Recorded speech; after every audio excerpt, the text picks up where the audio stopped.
Hello hello આપણે સૌ પોતપોતાની સીટ ઉપર ગોઠવાશું. રાજકોટની તાસીર પ્રમાણે ધીમે ધીમે પ્રેક્ષકો આવતા જાય છે, પણ વક્તાઓ આવી ગયા છે એટલે આપણે વક્તાઓનો સમય પણ એટલો જ કિંમતી હોય. આપણે પ્રોગ્રામ ચાલુ કરશું. હજી થોડુંક મને કંઈક આમ રિસ્પોન્સ જેવું લાગતું નથી. બધા મજામાં છો? બરોબર છે? હા, એમ રાજકોટ છે યાર, કંઈક લાગવું જોઈએ એમ કે આપણે રાજકોટના નાટક માણીએ છીએ. 14/4/2024 એન્જિનિયરિંગ એસોસિએશન હોલમાં જ્યારે મણકો 3 ભજવાણું 2 નાટકો ભજવા, કોઈ અમને તો ઓળખો અને જન્મદિવસની ભેટ, આપણે સૌએ નાટક માણ્યું, આપણને મજા આવી. ત્યારે અમોલક દાદાએ એવું કીધું હતું કે આપણે મળશું મણકા 4માં, એટલે 14/4/25 આપણે મણકા 4માં મળીએ છીએ. હું જતીન ભટ્ટ પૂરા અમોલક ભટ્ટ પરિવાર તરફથી તમારા બધાનું પૂરા હૃદયથી સ્વાગત કરું છું. Thank you. અમોલકભાઈ એક મેળાના માણસ હતા, જે 3 વર્ષથી નિયમિત પ્રોગ્રામ જોવે છે એને અંદાજ હશે કે એ મેળાના માણસ હતા. અને અમદાવાદ મોટા ભાઈ રહીએ એટલે અમદાવાદ અને રાજકોટ એની આવન જાવન નિયમિત ચાલુ રહીએ. અમદાવાદમાં એક વખત હું એને મળ્યો ત્યારે એને મને એવું કીધું હતું કે હું બહુ સરસ જીવો છું, પૂરી ઉંમર થઈ છે, લીલી વાળી છે, મિત્રો મજાના છે, શિષ્યો મજાના છે, દીકરાઓ મજાના છે, એટલે જીવનમાં હવે કાંઈ બહુ એવું કાંઈ એમ છે નહીં, મેં કાંઈ પામ્યું નહીં, કંઈક મેળવું નહીં એમ, પણ મારે મોત ઉજવવું છે. એટલે તું એવું કરજે મને કે હું જ્યારે દેહ છોડું ને એટલે મને રાજકોટની અંદર તું અગ્નિદાહ આપજે, અને વિલા મોઢે મને કોઈ લઈ ન જતા, એમ રોતા કકડતા ન લઈ જતા. જનરલી આપણે એમ જ લઈ જાય ને, આપણું સ્વજન છૂટું પડ્યું હોય તો મને વિલા મોઢે ન લઈ જતા, ઢોલ નગારા લઈ જાજો, અને બને તો મારા પાત્રો કોક બનજો. સાહેબ યાદ રાખજો, કેવી મોટી વાત છે, બને તો કોક મારા પાત્રો બનજો, ડાઘુઓ ન બનતા, કોઈ મારા નાટકના પાત્રો બનજો, ઢોલ નગારા વગાડજો અને રંગે ચંગે મને લઈ જાજો. હવે બન્યું એવું કે 14/4/21 કોરોનાનો બીજો કાળ, માણસને અડતા બીતો હતો, કોઈ સ્પર્શ કરીને શ્વાસ થંભી જાય એવી દશા હતી. આપણે તો બધા ભગવાનના વડીલોના આશીર્વાદથી બચી ગયા છીએ એટલે અહીંયા છીએ, પણ અમોલકભાઈ ન બચ્યા અને સદેહ આપણી વચ્ચેથી એને વિદાય લીધી. અને એની જે અંતિમ ઈચ્છા હતી કે એનું મોત ઉજવવું હતું, એનું મોત અમે ઉજવી ન શક્યા. એટલે પરિવારે નક્કી કર્યું કે ચાલો એનું મોત ન ઉજવી કે પણ મોતની તિથિ તો ઉજવી શકી, એટલું તો આપણે કરીએ.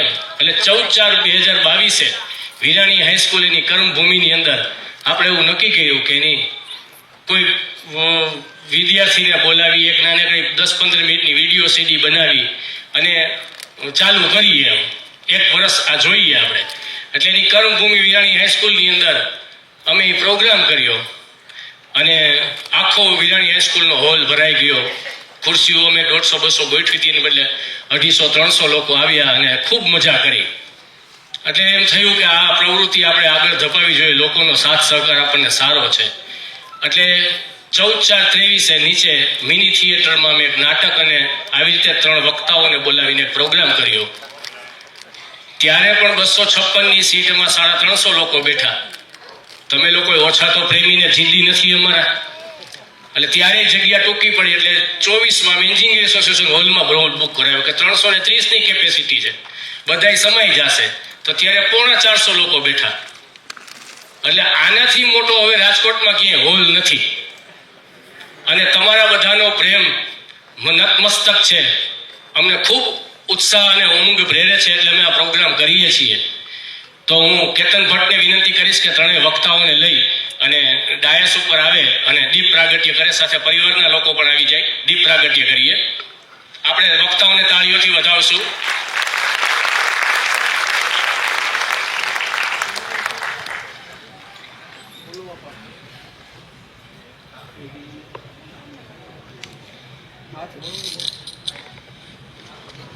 Please sir.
ખૂબ ખૂબ આભાર. ત્રણેય વક્તાઓ અહીંયા સ્થાન ગ્રહણ કરશે.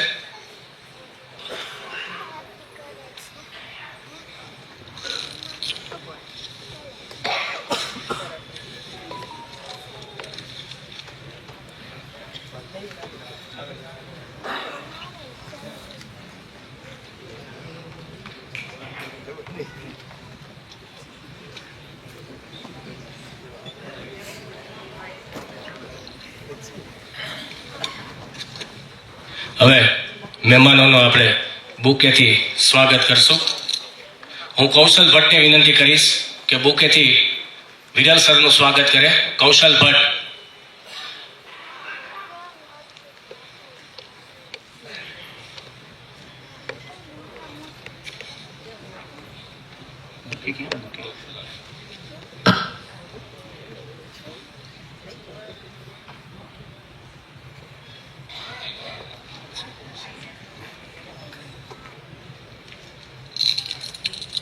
તીર્થભાઈ, તમે વિરલ સરનું સ્વાગત કરો બુકેથી.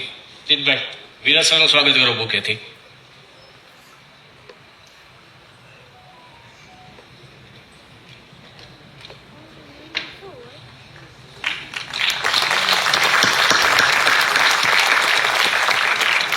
પ્રાચીબેનને કહીશ કે શ્રદ્ધાબેનનું સ્વાગત કરે બુકેથી.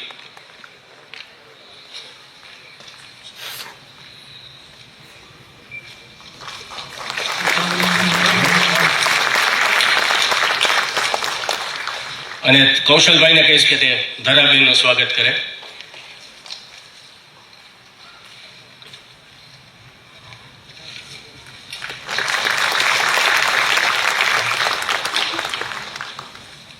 કેતન ભટ્ટને હું વિનંતી કરીશ કે પ્રસંગોચિત સ્વાગત પ્રવચન આપે. કેતનભાઈ ભટ્ટ.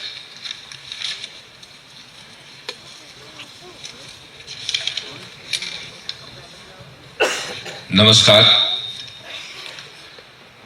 આ મંચ ઉપર ઉપસ્થિત ત્રણેય વક્તાઓ અને નયનભાઈની ટીમ અને નયનભાઈ પોતે 45 ડિગ્રીમાં કાળઝાળ ચાંદનીમાં નીતરતા અમૂલકભાઈના સંસ્મરણોમાં નહાવા આવેલા મારા પ્યારા રાજકોટવાસીઓ,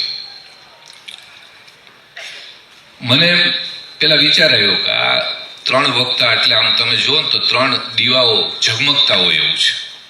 તો મારા જેવી મીણબત્તીનું કામ શું અહીંયા, જ્યારે ત્રણ દીવાઓ ઝગમગતા હોય.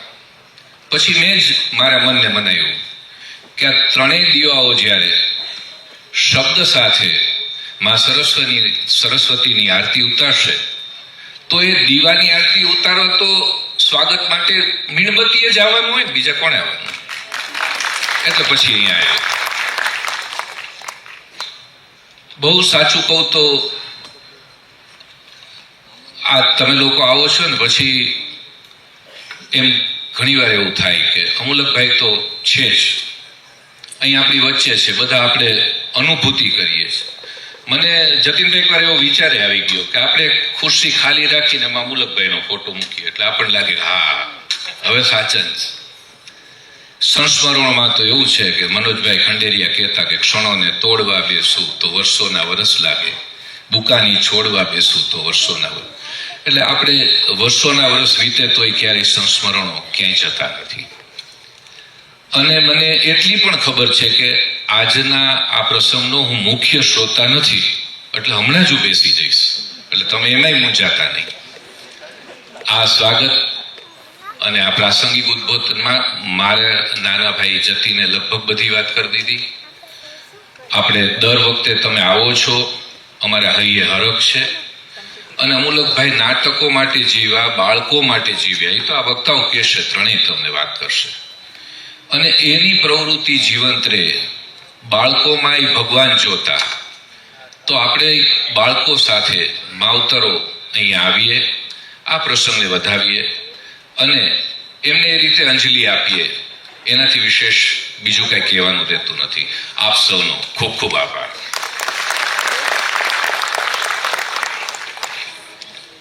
ખૂબ ખૂબ આભાર કેતનભાઈ. તમારી વાત સાંભળીને મને ખાલિદ શરીફનો એક શેર યાદ આવ્યો કે બિછડા કુછ અદા સે કે रुत बदल गई, बिछड़ा कुछ ऐसा से कि रुत बदल गई, एक शख्स सारे शहर को वीरान कर गया. એક એવી વિરલ વ્યક્તિ આપણી વચ્ચેથી વહી જાય ત્યારે એક ખાલીપો જે આપણને મળે એ ખાલીપો પૂરવો ક્યારેક અઘરો થઈ જાય છે. પણ એ વ્યક્તિ આપણી વચ્ચે છે ત્યારે આપણને પોતીકો લાગે વાત સાચી છે, પણ જ્યારે બીજા પાસેથી સાંભળીએ ત્રીજા પાસેથી સાંભળીએ ત્યારે ખબર કે આપણે પોતીકો વ્યક્તિ ઘણા બધાનો પોતીકો હતો એમ. તો આપણે સૌપ્રથમ પહેલા વક્તાને સાંભળીએ, શ્રદ્ધાબેનને. એ પહેલા હું અમિતભાઈ પાઠકને વિનંતી કરીશ કે શ્રદ્ધાબેનનો પાઠ્ય પરિચય આપે. અમિતભાઈ. આભાર. એમણે કહ્યું એમ એક પોતિકા વ્યક્તિ આપણી વચ્ચે છે. લગભગ 10 વર્ષની ઉંમરથી તેઓ ચિલ્ડ્રન્સ થિયેટરમાં જોડાયા. ત્યારબાદ તેમણે ઘણા નાટકો અને શિબિરોમાં પણ કામ કરેલું છે. તેઓ દૂરદર્શન માટે 1-2 નાટકો કરેલા છે અને આકાશવાણીમાં અમુક નાટકોનું વાંચીકામ પણ કરેલું છે.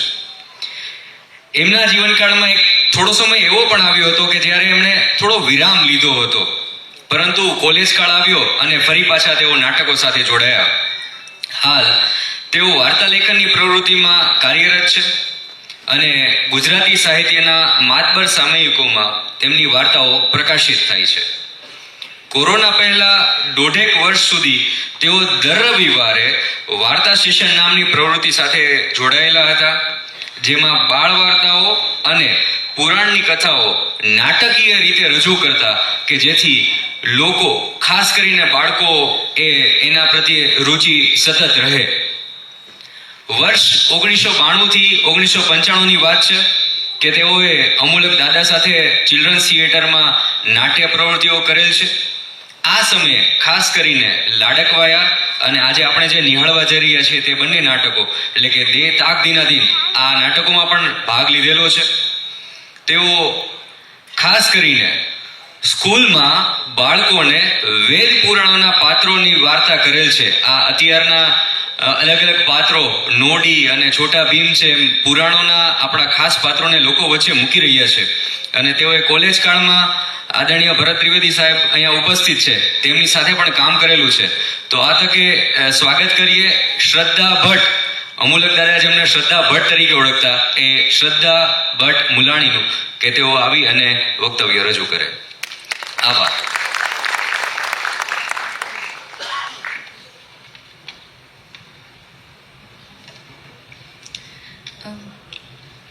નમસ્કાર.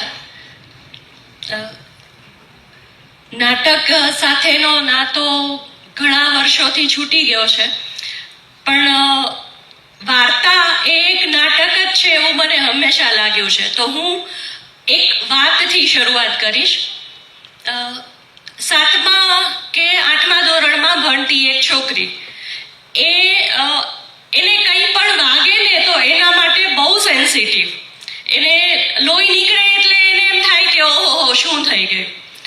એ એક જગ્યાએ રોજ સાંજે જાય, ત્યાં 2-3 કલાક વિતાવે અને પછી ઘરે આવે. એની સાથે એનો નાનો ભાઈ પણ હોય. હવે એક દિવસ એવું થયું કે એ જે જગ્યાએ જતી હતી ને ત્યાં એક મોટી સાયકલ હતી. એને મન થયું ફેરવવાનું. એને સાયકલ ફેરવી અને એ પડી. પગમાં મોટો બધો ચીરો પડ્યો. લોહી સતત ચાલે જાય. ઘરે પહોંચવું ટાઈમસર જરૂરી હતું. રસ્તામાં એણે એના ભાઈને સતત કીધા કર્યું કે ઘરે આ વાતની કોઈને ખબર પડી તો તારી ખેર નથી. ઘરે પહોંચી, કપડાં બદલ્યા, જમવાનું થયું, બધું જ પત્યું. આ બધામાં આશરે 2 કલાક જેવો સમય જતો રહ્યો. ત્યાં જે જગ્યાએ એ જતી હતી ત્યાંથી એક વ્યક્તિ ઘરે આવી આના ખબર પૂછવા. હવે જ્યારે એ ઘરે આવી ત્યારે ઘરના બધાને ખબર પડી કે આને આટલું બધું વાગી ગયું છે. સ્ટીચીસ લેવા પડે એટલો મોટો ચીરો પડેલો. ઘરે શું કામ નહોતું કીધું? ઘરે જો કે તો જ્યાં સુધી ઠીક ન થાય ત્યાં સુધી એ પ્રવૃત્તિ બંધ થઈ જાય. એ છોકરીને એ પ્રવૃત્તિમાં એટલી બધી મજા આવતી હતી કે એને આ ચીરો કે એને જે વાગ્યું છે એ એને ઘરમાં ન કીધું. આ જે પ્રવૃત્તિ હતી એનું નામ છે ચિલ્ડ્રન્સ થિયેટર. અને એ જે છોકરી એ હું. મારા મમ્મી પપ્પાને ત્યારે એટલી બધી નવાઈ લાગી કે જે છોકરી થોડુંક અમથું લોહી નીકળે એમાં આખું ઘર માથે લઈ લે, એને આવડો મોટો ચીરો લગભગ 4 કલાક સહન સુધી એનું જે દુઃખ થતું, દર્દ હતું એ સહન કર્યું. કેમ? તો કે જો કહી દઈશ તો કાલથી મમ્મી નહીં મોકલે. ચિલ્ડ્રન્સ થિયેટર એ મારા માટે એક એવું સ્થાન હતું જ્યાં હું મજા કરવા જતી. પહેલી વાર જ્યારે ત્યાં ગઈ ને ત્યારે દાદા હાર્મોનિયમ પર બેસીને ઉમાશંકર જોશીનું ભોમિયા વિના મારે ભંભાતા ડુંગરા એ ગીત ગાતા હતા અને કુંડાળું વળીને બધા જે બેઠા હતા એનો સૂર ઝીલતા હતા. હવે આ ગીત ભણેલું હતું પણ એને આવી રીતે સૂરમાં ગાઈને કોઈ સંભળાવે એ વાત જ મારા માટે નવી હતી. એટલે મને તો મજા પડી ગઈ. ત્યાં ગઈ, બધું પત્યું. પછી દાદા મારી પાસે આવ્યા. મને કે તને ખબર છે તું અહીંયા શું કરવા આવી છે? એટલે મેં કીધું મજા કરવા. હવે હું ત્યારે કદાચ 5મું કે 6ઠું ભણતી હતી. ત્યાં જઈને મારે નાટકની કારીગરી કે નાટકની ઝીણવટ ભરી વાતો શીખવાની છે એવું મારા મનમાં નહોતું. દાદાને મજા આવી. દાદા કે જો તારી મજામાં હું અડવાઉં ને તો મને ટોકી દેજે, બાકી મજા કરવાનું છોડતી નહીં. તો ત્યાં મેં જેટલો સમય ગાળ્યો છે એટલો સમય મજા જ કરી છે.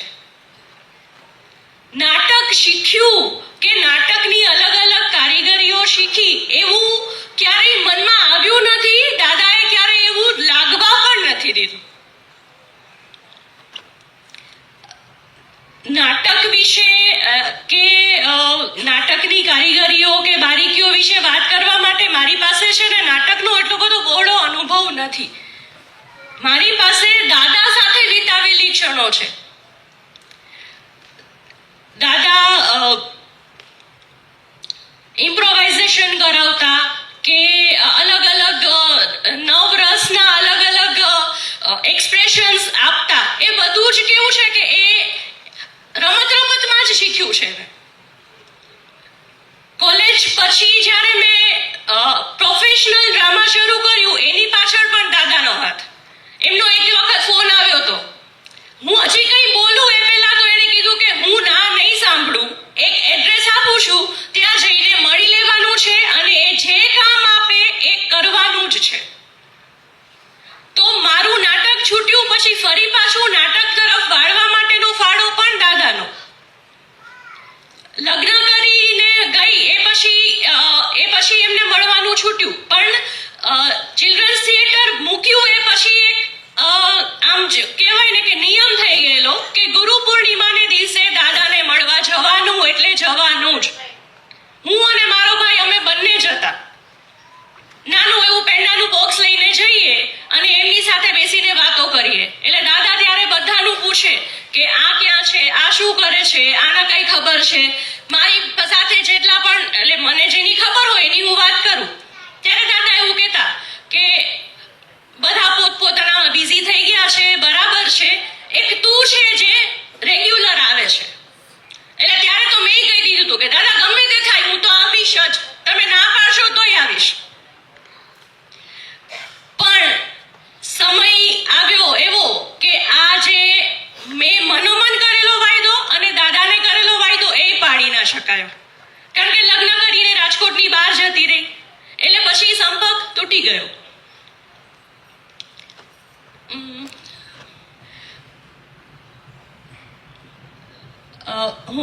હું જ્યારે લગ્ન કરીને કેવું છે કે મારા પતિની જોબ છે ને એ નેવીમાં હતી. એટલે અમે લોકો જ્યારે રજામાં ઘરે આવતા ને ત્યારે મારી નણંદ સાથે મારે વાત થતી કે તમે સાસરીમાંથી પિયર આવો ને એટલે તમારી એક સ્વિચ હોય જે પડી જાય એટલે તમારું આખું વ્યક્તિત્વ છે ને આમ 360 ડિગ્રી ટર્ન લઈ લે.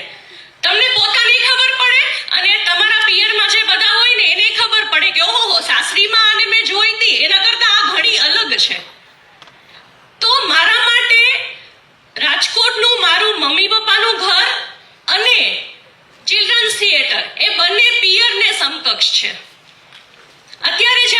જતીનભાઈ અહીંયા બોલવાનું કીધું કે તારે વક્તા તરીકે આવવાનું છે, એટલે ત્યારે મેં એમને કીધું કે હું તો નાટક સાથે હવે જોડાયેલી પણ નથી, તો મને કે કઈ નહીં તું દાદા વિશે બોલજે ને.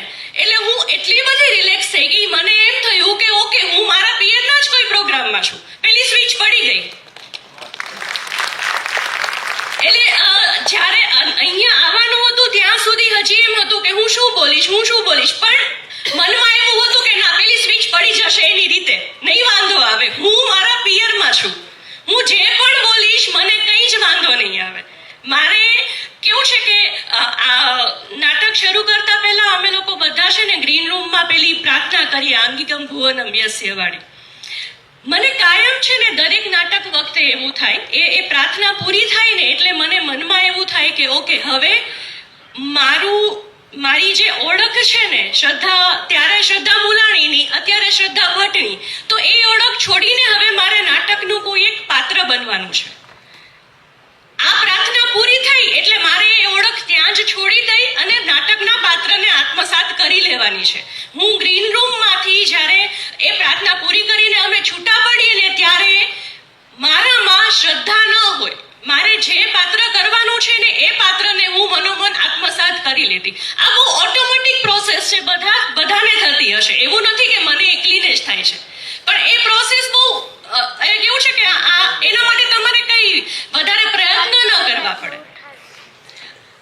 અત્યારે જ્યારે હું અહીંયા આવીને આ સ્ટેજ પર કે અમોલક દાદાનો આ પ્રોગ્રામ છે, એમના સંસ્મરણો આપણે વાગડવા છે, ત્યારે પણ મેં મારી શ્રદ્ધા ભટ્ટની ઓળખ છોડી અને શ્રદ્ધા મુલાણીની ઓળખ એની મેળે ઓઢી લીધી છે, કારણ કે હું મારા પિયરમાં છું. શ્રદ્ધા ભટ્ટ એ એની સાસરીમાં જે રીતે વર્તન કરે છે એના કરતા મારું પિયરનું આ વર્તન અલગ છે, પેલી સ્વિચ પડી ગઈ છે.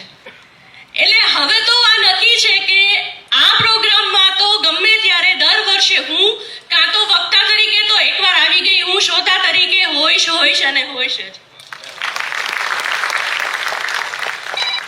કારણ કે આ ચેન્જ છે ને,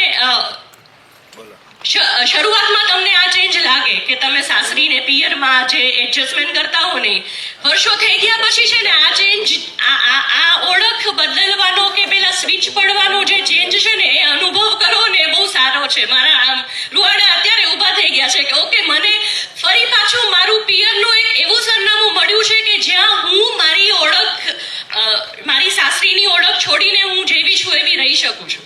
એક ઘર તો છે જ, પણ આ મને બીજું ઘર મળ્યું છે, એ જે અનુભવ છે ને એ બહુ સ્પેશિયલ છે. એટલે હું ખરેખર જતીનભાઈને થેન્ક યુ કહીશ કે એમણે આટલો બધો આગ્રહ રાખ્યો કે તારે આવવાનું જ છે અને તારે વક્તા તરીકે જ આવવાનું છે. એટલે એમણે જો આ આગ્રહ ના રાખ્યો હોત ને તો આ જે રિયલાઇઝેશન છે ને એ ના થયું હોત. તો મને અહીંયા બોલાવવા માટે thank you so much. Thank you.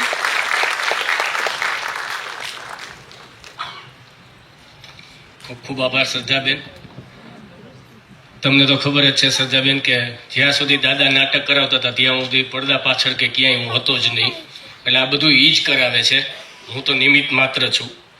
પણ હરીન્દ્ર દવે એવું કહે છે કે મોત તારી કારી નિષ્ફળતા જોઈ લે, કેટલાના હૈયે સ્મરણો બિછાવીને પાછો ફર્યો છું.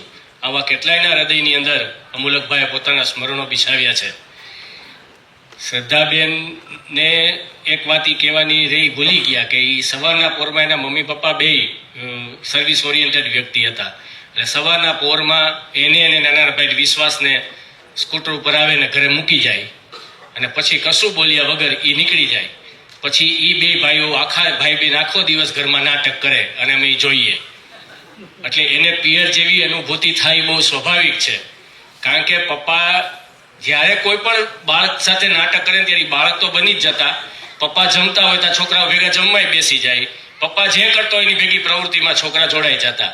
એટલે એને કોઈ દી એવું લાગ્યું નથી કે હું ક્યાંક નાટક શીખવા જાઉં છું કે હું કંઈક કરવા જાઉં છું. એટલે એને જે પિયરની અનુભૂતિ થાય છે એ બહુ સ્વાભાવિક છે. હવે આપણે બીજા વક્તા એવા જ ધરાબેનને બોલાવીએ, પણ પહેલા હું જિજ્ઞાબેનને વિનંતી કરીશ કે એનો પાત્ર પરિચય આપે.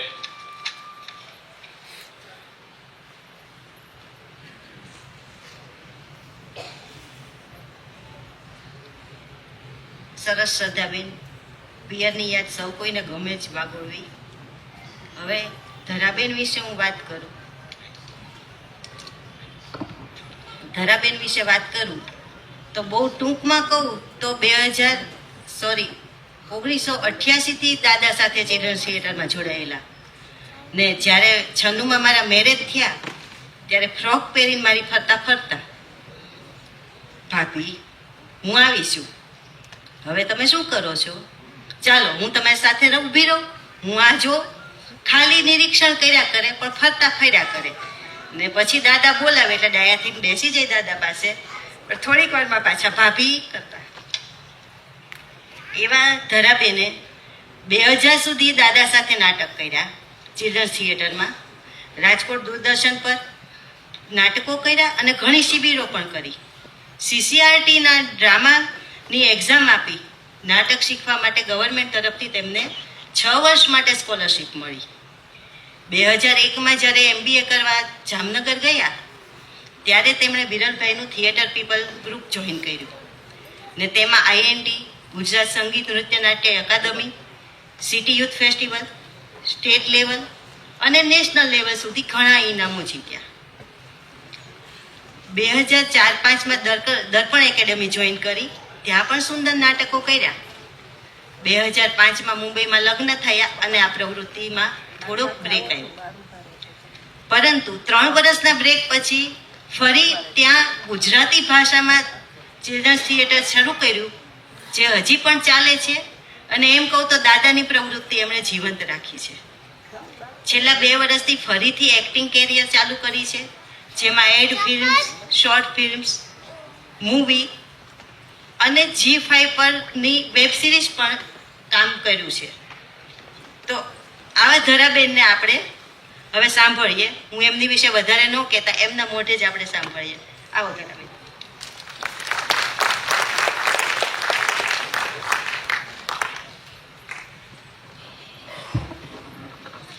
કેમ છો રાજકોટ? એવું છે કે અહીંયા વક્તા શબ્દ સાંભળું છું ને તો થોડું નવાઈ લાગે, કારણ કે હું રાજકોટની દીકરી, જેમ શ્રદ્ધા છે એ મારી મોટી બહેન કહેવાય ચિલ્ડ્રન થિયેટરના પરિવારમાં, બરાબર? તો એવું છે કે મારે તો વાતો કરવાની છે, કોઈ વક્તવ્ય નથી આપવાનું. તો કરીએ વાતો. અને શ્રદ્ધા, મને બહુ ઈચ્છા આવી છે, અમુક વસ્તુ તારી સાથે એવી થઈ છે જે દાદાએ મારી સાથે નથી કરી. એટલે હા, એ આજે જ મને ખબર પડી. દાદા હોત તો હું કદાચ ઝઘડત એમની સાથે. તો એવું છે કે દાદાને છેલ્લી ક્ષણોમાં ઘણા બધાએ જોયા હશે, ઘણા બધા મળ્યા હશે એમને, અને બહુ બધી લાઈક એ રિટાયર થયેલા હતા, ક્યારેક ઘરે લોકો મળવા જતા હશો. પણ મને દાદાને, મારે જ્યારે એમને યાદ કરવાના હોય ને ત્યારે મને એક દ્રશ્ય યાદ આવે. મારી સાથે બધા રહેજો, આપણે આ દ્રશ્યને જોવાનું છે. રાષ્ટ્રીય શાળાના દરવાજા પાસે હું ઊભી હતી અને એક મોટી ઘોડો સાયકલ કહેતા ને આપણે, સાયકલ પર એક વ્યક્તિ આવી, ખાદીનો જબ્બો પહેર્યો હતો અને એક નોર્મલ ફોર્મલ પેન્ટ પહેર્યું હતું. એમનું મોઢું આખું ગુલાબી હતું ને કપાળ થોડું મોટું, બહુ જ તેજ મારે, વાટડિયા વાળ હતા અને ટટ્ટાર શરીર, એક ખભા પર થેલો હતો. સાયકલ પરથી ઉતર્યા. એ પહેલો દિવસ હતો મારા ભાઈનો ચિલ્ડ્રન થિયેટરમાં, અને એણે કીધું આ મારા સર છે. તો સર આવા હોય, આપણી સ્કૂલના તો ટીચર સર આવા નથી હોતા, આ તો કંઈક અલગ છે. પણ હતું એવું કે એડમિશન મારા ભાઈનું હતું, મારું નહોતું લીધું. એ બહુ તોફાની હતો, એટલે પપ્પાને છાપામાં મમ્મી પપ્પાએ જોયું કંઈક એડવર્ટાઇઝમેન્ટ આવી છે, આવી રીતે ચિલ્ડ્રન થિયેટર કરીને કોઈ સંસ્થા છે. તો મારા પપ્પાએ એની તોફાનની એનર્જીને ચેનલાઇઝ કરવા માટે ત્યાં એડમિશન લીધું. પણ હું એની સાથે રોજ સ્કૂલે સાથે આવું જાઉં તો એ મને ક્યાં મૂકે, એટલે મને સાથે લઈ ગયો. બધા જ છોકરાઓ દાદાની પાછળ અંદર ગયા, હું ના ગઈ. મારું તો એડમિશન નહોતું લીધું ને, કારણ કે હું તોફાની નહોતી, એટલે પપ્પાએ એડમિશન લીધું નહીં, બરાબર છે. તો હું દરવાજાની બહાર બેઠી હતી, દાદાને ખબર પણ નહોતી.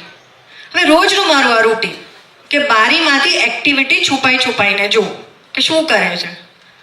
તો લાગ્યું આ તો નથી સર, આ તો જાદુગર છે. કારણ કે અંદરથી સંભળાય કે તમે દાડમ ખાઓ, અને હું બારીમાંથી જોઉં કે આ લોકો દાડમ ખાશે, પણ દાડમ હોય નહીં, એની એક્ટિંગ કરવાની હોય. કેળું ખાઓ, કેળું ખાવાનું પણ કેળું હોય નહીં. પછી કચરોય વાળે પણ સાવરણી હોય નહીં. તો આ તો મસ્ત છે કંઈક, પણ પાછું છુપાઈ જવાનું, કારણ કે દાદા જોવે તો શરમ પણ આવતી. હું બહુ ડાય હતી પાછી. એટલે થયું એવું કે આમને આમ થોડા દિવસો મેં પપ્પા એક જ જણની ફીસ ભરી અને અમે 2 જણ નાટક શીખ્યા. એકચ્યુઅલી તો વેકેશન પડ્યું પછી ભાઈ એકલો જવા માંડ્યો. મને એટલું બધું ઘરે એવું કંઈક થતું કે મારા અંદર કંઈક મિસિંગ છે, યાર નથી મજા આવતી. પણ એ ખબર નહોતી કે આ એક્ટિવિટી મિસિંગ છે. એમાં થયું એવું કે એક દિવસ દૂરદર્શન પર નાટકનું શૂટ હતું, નેતાજી અને નાનકડાનું. અને મારો ભાઈ એકદમ ફોર્મમાં કે આજ તો શૂટ છે, કપડાં વપડા મસ્ત પહેર્યા, પપ્પા મૂકવા ગયા. થોડી જ વારમાં સાયકલ પર એ જ દાદા જેને મેં આવી રીતે જોયેલા હતા, જે મને એકદમ યાદ રહી ગયેલા, એ દાદાની સાયકલ આવી, દાદા આવ્યા અને ઘરે આવીને તરત કે કેતનની નાની બેન ક્યાં છે? હું તરત આવી, તું ચલ જલ્દી ચલ, કોઈ જૂનું ફ્રોક પહેરી લે અને ચલ. એક છોકરી નથી આવી, પણ તું તો બારીમાંથી નાટક જોતી હતી ને, તને ખબર હશે. ચલો, દાદાની સાયકલ પાછળ હું બેસી ગઈ. આખા રસ્તે એમણે નાટક એક્સપ્લેન કર્યું અને મારે કયા ડાયલોગ બોલવાના છે એ મને કહ્યા. હું પહોંચી દૂરદર્શનના સેટ પર, કંઈ ડર જ ના લાગ્યો. એમણે કીધું એ પ્રમાણે બધું કરી નાખ્યું. આજે પણ એ ડાયલોગ યાદ છે. કોઈ બ્રિટિશરનો રોલ કરતો હતો ને એ પૂછતો હતો કે છોટા બચ્ચા तुम तो बड़ा सयाना दिखता है, तुम तो बड़ा अच्छा लड़की दिखता है, तुम बताओ नेताजी कहाँ है? પછી મારો ડાયલોગ હતો, એ તો છે ને મને નથી ખબર. આવા ડાયલોગ્સ હતા. મારી લાઈફનું એ પહેલું પ્લે જે વિધાઉટ રિહર્સલ થયેલું. અને ત્યારે મને એવું સમજાયું કે નાટક શીખવા માટે કોઈ રૂમની પણ જરૂર નથી. સાયકલની પાછળની સીટ પર બેઠા બેઠા પણ શીખી શકાય. પછી એ બન્યા સર નહીં, જાદુગર નહીં, મારા દાદા. અને પછી મારું પણ એડમિશન થયું. અને પછી તો દાદા એટલે આમ હરતું ફરતું ચિલ્ડ્રન થિયેટર. થિયેટર શબ્દ યુઝ કરીએ છીએ, ડ્રામા નહીં. ડ્રામામાં ખાલી નાટક હોય ને, થિયેટરમાં સંગીત હતું, નૃત્ય હતું અને નાટક હતું. દાદા અમને અભિનય ગીત કરાવતા, ચાવી મારો અને ઉપડશે ચૂપ ચૂપ કરતી ગાડી, એક ડબ્બામાં કુરકુરિયું, બીજામાં બિલાડી. અત્યારે સાંભળો તો કદાચ ટચ નહીં થાય, પણ અમે બહુ કનેક્ટ કરતા. અમને અમારી એ સ્ટ્રેસફુલ સ્ટુડન્ટ તરીકેની લાઈફ હોય, એક્ઝામ્સ હોય, એનું આ સ્ટ્રેસ બસ્ટર હતું. અને આ બધી વાતો કદાચ શ્રદ્ધાએ પણ કહી કે ચિલ્ડ્રન થિયેટર શું હતું. હવે હું કહીશ કે હું ચિલ્ડ્રન થિયેટર ચલાવું છું તો કેટલું મહત્વનું કામ દાદા એ સમયે કરતા. અત્યારે બહારના દેશોમાં ચિલ્ડ્રન થિયેટર એક થેરેપી તરીકે કામ કરે છે. દરેક સ્કૂલોમાં એને કમ્પલસરી સબ્જેક્ટ બનાવ્યો છે થિયેટરને, જે દાદા અમને એ સમય શીખવાડતા. અમે કેટલા બધા સાયકોલોજીકલ ડિસઓર્ડરથી દૂર રહ્યા છીએ બીકોઝ ઓફ થિયેટર. લોકો આઈક્યુ વધારવા માટે કેટલા બધા ક્લાસીસ કરે છે, જેમાં તમે ઇન્ટેલિજન્સ સાથે ડીલ કરી શકો. દાદાએ અમને ઇક્યુ શીખવાડ્યું છે.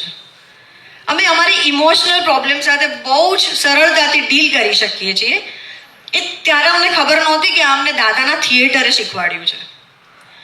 ત્રીજી વસ્તુ, અત્યારે બહુ જ એક મોટો કન્સેપ્ટ ચાલી રહ્યો છે કે એક જ છતની નીચે, એક જ રૂફની નીચે multi activity, OGC, overall growth centre.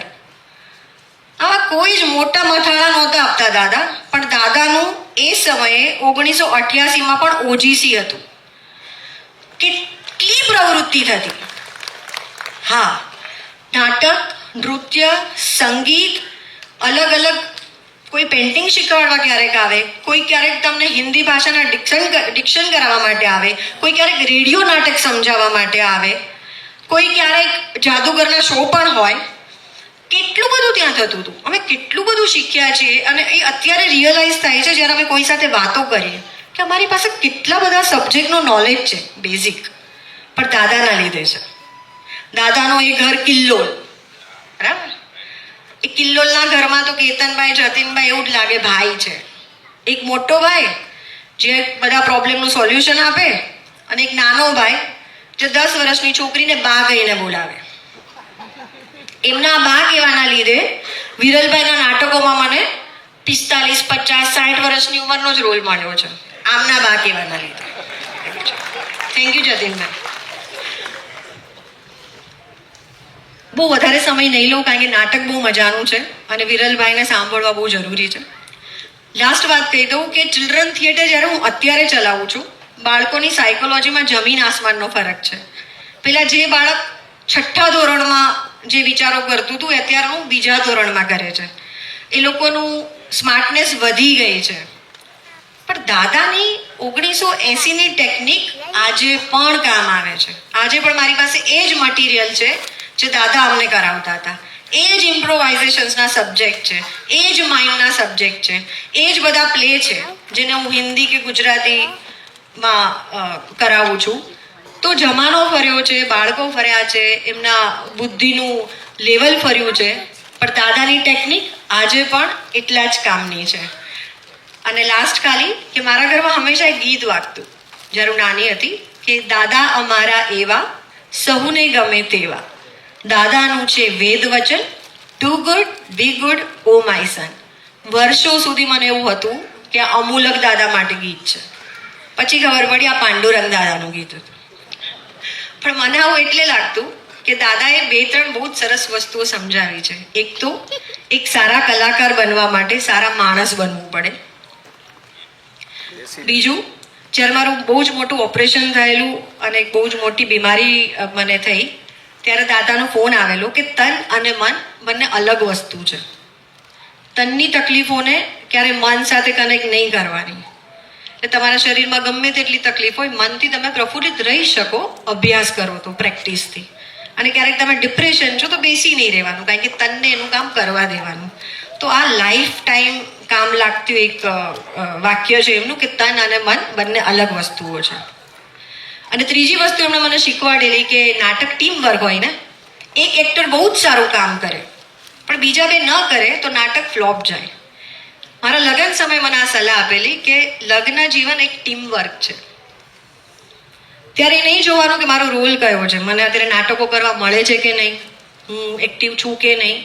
તને અગર એક પત્ની તરીકેનો રોલ મળ્યો છે, એક વહુ તરીકેનો રોલ મળ્યો છે તો તારે એ ટીમ વર્ક નિભાવવું જોઈએ, તારે એ સરસ રીતે કરવાનું.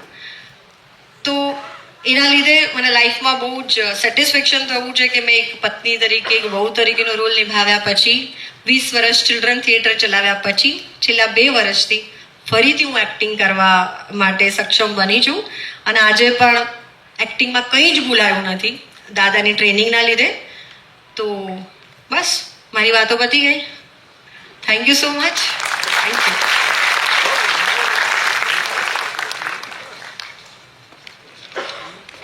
ખૂબ ખૂબ આભાર ધરાબેન. ધરાબેન એનું એક વ્યક્તિત્વની એક વાત કરતા ભૂલી ગઈ જે મને બહુ વ્યવસ્થિત રીતે યાદ છે. ભલે હું ત્યારે નાટકનો માણસ નહોતો કે આસપાસનો પ્રેક્ષકે નહોતો. એક વખત ક્યાંક એક પ્રોગ્રામ ચાલુ હતો અને ઓર્ગેનાઇઝરે અચાનક પપ્પાને એવું કીધું કે ભાઈ 5 મિનિટનો ગેપ પડે છે, મહેમાનોને આવતા વાર લાગશે, તો આપણે કંઈક કરીએ 5 મિનિટમાં જેથી પ્રેક્ષકો કંટાળે નહીં. એમ પપ્પા કે કાંઈ વાંધો નહીં. એટલે ધરા પાસે આવ્યા નહીં કે જા સ્ટેજ ઉપર જા કંઈક 5 મિનિટનું કરતી આવ. ધરા કે પણ એવું તો કંઈ પ્રોગ્રામમાં છે જ નહીં, નથી તો કરતી આવ. અને એ છોકરી ગઈ સ્ટેજ ઉપર અને આપણે જો વાંચ્યું હોય નાનપણમાં 2 રૂપિયાની નોટ આનંદીવાળી, એનું એ માયમ કરીને આવી અને તાળીઓના ગડગડાટ એને સ્વીકાર્યા અને આખા પ્રોગ્રામ એને સૌથી વધુ ક્લેપિંગ મળ્યું. હવે આવા શિષ્યો જેની પાસે હોય એનું જીવન તો કેવું હોય કે પગલું પૂજવાનું મન થાય એવું ગમન હોવું જોઈએ. પગલું પૂજવાનું મન થાય એવું ગમન હોવું જોઈએ. સમજાય છે? કેવું જીવન હોવું જોઈએ. આવી વ્યક્તિના કારણે આજે મારો શોખ પૂરો થાય છે. હવે પછીના જે વક્તાને બોલાવવા છે એની યારે હું સ્ટેજ ઉપર ઊભો છું, નથી મારી કોઈ હેસિયત, મારી કોઈ એવી ઓકાત નથી કે એ વ્યક્તિની સાથે હું સ્ટેજ સાજા કરી શકું. પણ મારા પિતાના આશીર્વાદ છે આજે કે એના કારણે હું આજે અહીંયા સ્ટેજ ઉપર ઊભો છું. અને એ વ્યક્તિ પિતાના કારણે જ આજે અહીંયા એના ટાઈટ શેડ્યુલની વચ્ચે આપણી પાસે આવ્યા છે. બહુ જ એમનું બીઝી શેડ્યુલ છે પણ માત્ર પપ્પાના નામના કારણે તેઓ આજે અહીંયા હાજર છે. તો કહે છે ને કે ભાઈ જરૂરિયાત તો આપણા પૈસે પૂરી થાય પણ શોખ તો બાપના પૈસે પૂરો થાય. એમ તો તો હજી એ મારા બાપાના કારણે જ ઈ શોખ મારા પૂરા થાય છે. પણ એ વિરલ વ્યક્તિત્વને અહીંયા બોલાવતા પહેલા હું શૃંગારભાઈને વિનંતી કરીશ કે તેમનો પાત્ર પરિચય આપે. શૃંગારભાઈ.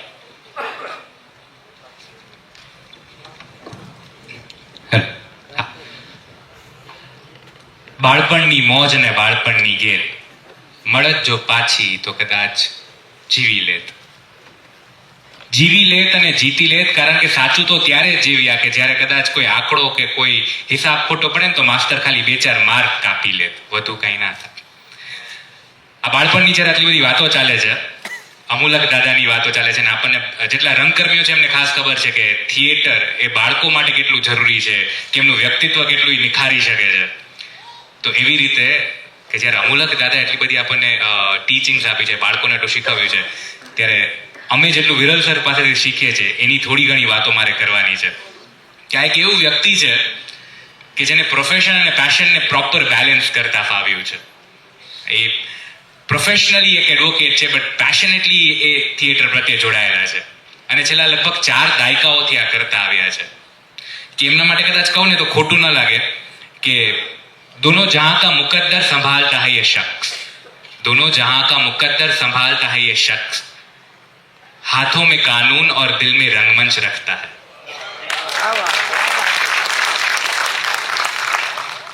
કે વિરલ સર કે જેમને 1993માં જામનગરમાં થિયેટર પીપલ એસ્ટાબ્લિશ કર્યું, કે જે દર વર્ષે આ દુનિયાને એકથી એક ચડતા રંગકર્મીઓ આપતા આવ્યું છે.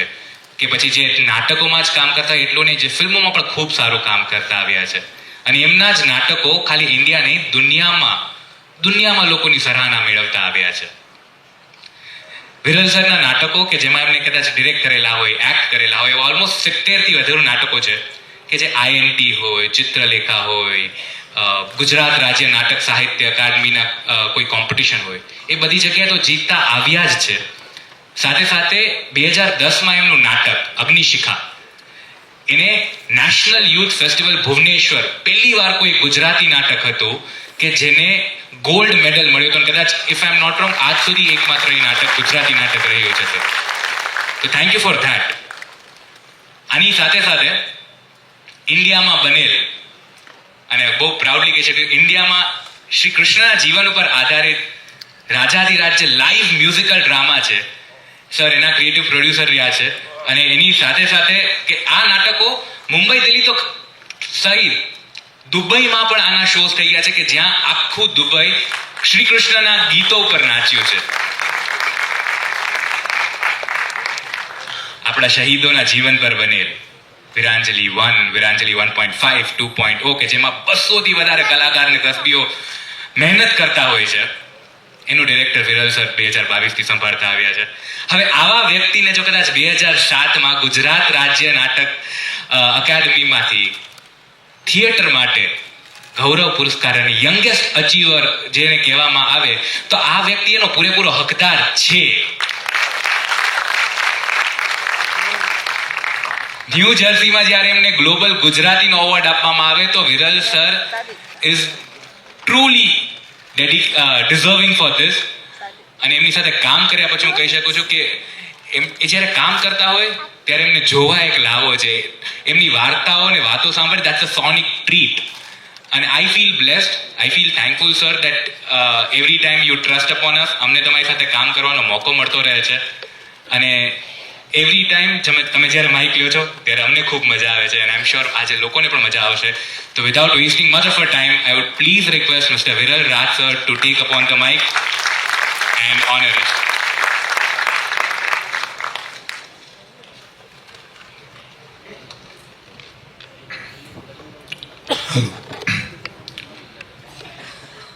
શૃંગાર હજુ થોડી વાર બોલે રાખત તો મજા આવતો. પ્રશંસા કોને ના ગમે. પણ આજે આપણે બહુ અદ્ભુત એક કાર્ય માટે ભેગા થયા છે.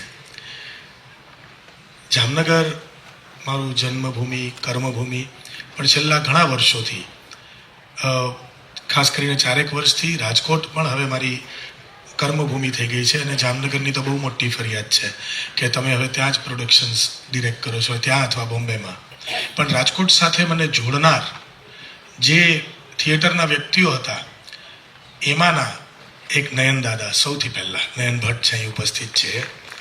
અને એ જ અરસામાં જેટલા લોકો અમને ઇન્સ્પાયર કરતા, અમે યંગ હતા, નાના, એકદમ નાટકમાં ઉત્સાહથી કંઈક કરવાના જોમ સાથે અમે કાર્યરત હતા, ત્યારે જે રાજકોટના બીજા વડીલો કે મિત્રો સંપર્કમાં આવ્યા, ઘણા બધા નામો છે, પણ એમાંનું એક અમિટ છાપ છોડી જનાર વ્યક્તિત્વ, બે વ્યક્તિત્વ વડીલોમાં, એક મનસુખ દાદા, મનસુખ જોશી, અને બીજા અમૂલક ભટ્ટ. અકાદમીના નાટકમાં ભાગ લઈએ ત્યારે એ તજજ્ઞ તરીકે પહેલી વાર નયનભાઈ અમને મળ્યા હતા. ત્યારે એવો રિવાજ હતો કે અકાદમીમાં બહુ પુષ્કળ નાટકો આવતા, એટલે સીધા સ્પર્ધામાં ન લેતા એ નાટક માટે તજજ્ઞની નિમણૂક કરવામાં આવે અને એ જઈને રિહર્સલ્સ જોવે.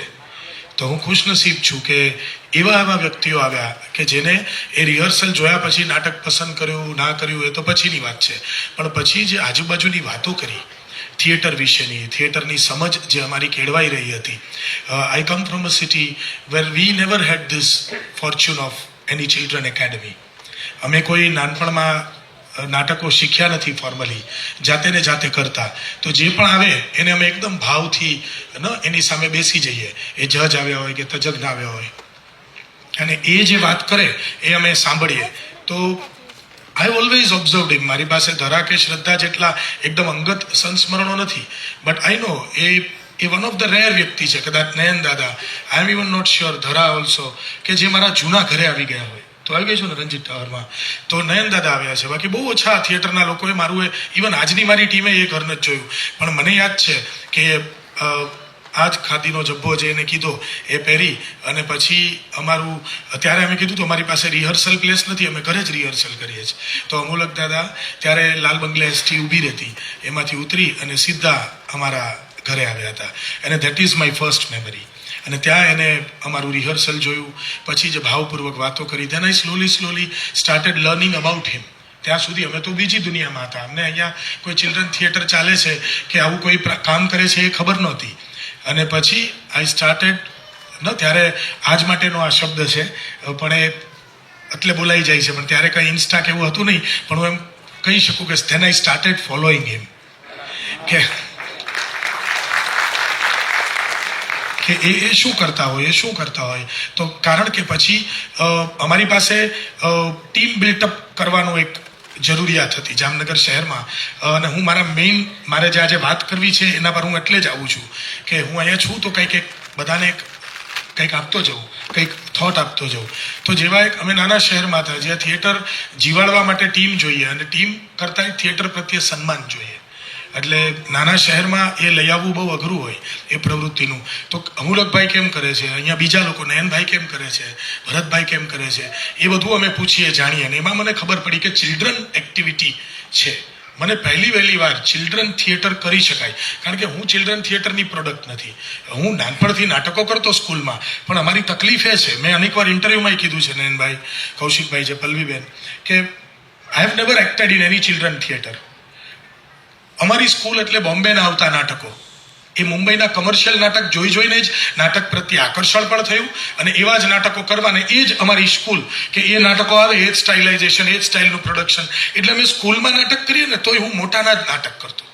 ઇવન એઝ અ ચાઇલ્ડ 8મા ધોરણમાં મેં જે નાટક લખ્યું એ ક્રાઇમ થ્રિલર હતું, એટલે એમાં મર્ડર હોય, કોર્ટ હોય, એવું બધું હતું, કારણ કે મેં એ જ જોયું હતું. So I never had vision of children theatre, કે આવું એક ચિલ્ડ્રન એક્ટિવિટી હોય, ચિલ્ડ્રન થિયેટર થાય અને આ ગણાય. જે રાજકોટ વોઝ ફોર્ચ્યુનેટ ટુ એવું. પછી એવા નાટકો કરતાં અમે અકાદમીમાં કર્યું ને અમૂલકભાઈ મળ્યા, ધેન આઈ કેમ ટુ નો કે આ એક પ્રવૃત્તિ છે. ને ત્યારે જ મારી સંસ્થા એવા દોરમાં હતી કે અમારે ટીમ બિલ્ટઅપ કરવું હતું. કે કેવી રીતે ટીમ બિલ્ટઅપ થાય, તો કે ભાઈ જેને નાટકમાં રુચિ હોય, રસ હોય, એને થોડા ટેકનિકલી તૈયાર કરીએ, એને નાટક પ્રત્યે ભાવ આવે, એક સમર્પણ આવે, એવું એક કલ્ચર ઊભું કરીએ. અને એટલે હું વહેલી મેં જે વર્કશોપ કરી, મારી વર્કશોપ બહુ અત્યારે અવેઇટેડ હોય છે, બધા બહુ એની રાહ જોતા હોય છે. છેલ્લા લગભગ હવે 25-26 વર્ષ થયા, બટ એ પહેલી વર્કશોપ એ મેં કોઈ યંગસ્ટરની કરી જ નથી. પહેલી workshop was children theatre workshop, અને એના બાળકો આજે મારી સાથે છે. અહીંયા અમારા ઘણા વીરાંજલિના એક્ટર છે, તો દેવેન રાઠોડ એ થિયેટર એ પહેલી વર્કશોપનો બાળક હતો. He is there since then. Bhavitaben, Jatin બધા છે ને અહીંયા, એટલે હું યાદ કરાવું છું. તો એ ચિલ્ડ્રન થિયેટરથી મને થિયેટરના છોકરાઓ મળવા માંડ્યા, અને આખી ઘટના થઈ. એ વાત જુદી મૂકી દઈએ. હું હવે એક મારા બીજા વિષય પર આપું છું કે અમૂલકભાઈ શું કરતા હશે.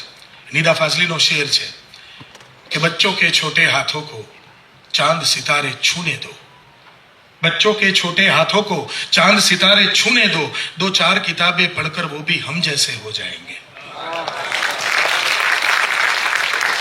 આ વાત કદાચ દાદાને ખબર હતી અને એ અજાણતા કે જાણતા એ આ જ કરતા એ બાળકની અંદર હજી સાવ કોરી ફાટી હોય ને ત્યારે આપણા જેવા ન થઈ જાય. આપણા જેવા ઇન ધ સેન્સ એ મોટા તો થવાના જ છે, એ મેજર થવાના જ છે, એ આ દુનિયાની ઘટમાળમાં આવવાના જ છે, એ આ પોલિટિક્સ, આ માથાકૂટ, આ કોમ્પિટિશન, આ સંઘર્ષ, આ ફેલિયર, આ બધાનો હિસ્સો થવાના જ છે.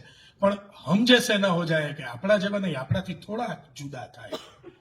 એ નાટક કરેલો માણસ હોય ને એ બીજા કરતા થોડોક વિશેષ હોય. એ જ્યાં કામ કરતો હોય ને ભલે ને એને નાટકો છોડી દીધા હોય, શ્રદ્ધાબેને ભલે એમ કીધું મેં છોડી દીધા, પણ એ જે પણ પ્રવૃત્તિ કરતા હશે, એ શિક્ષક હશે કે બેંકમાં હશે કે જોબ કરતા હશે કે કોઈ વ્યવસાય કરતા હશે, કે એના આજુબાજુના બીજા લોકો કરતા એ થોડાક તો જુદા તરી જ આવતા હોય જેને નાટ્ય પ્રવૃત્તિ કરી હોય.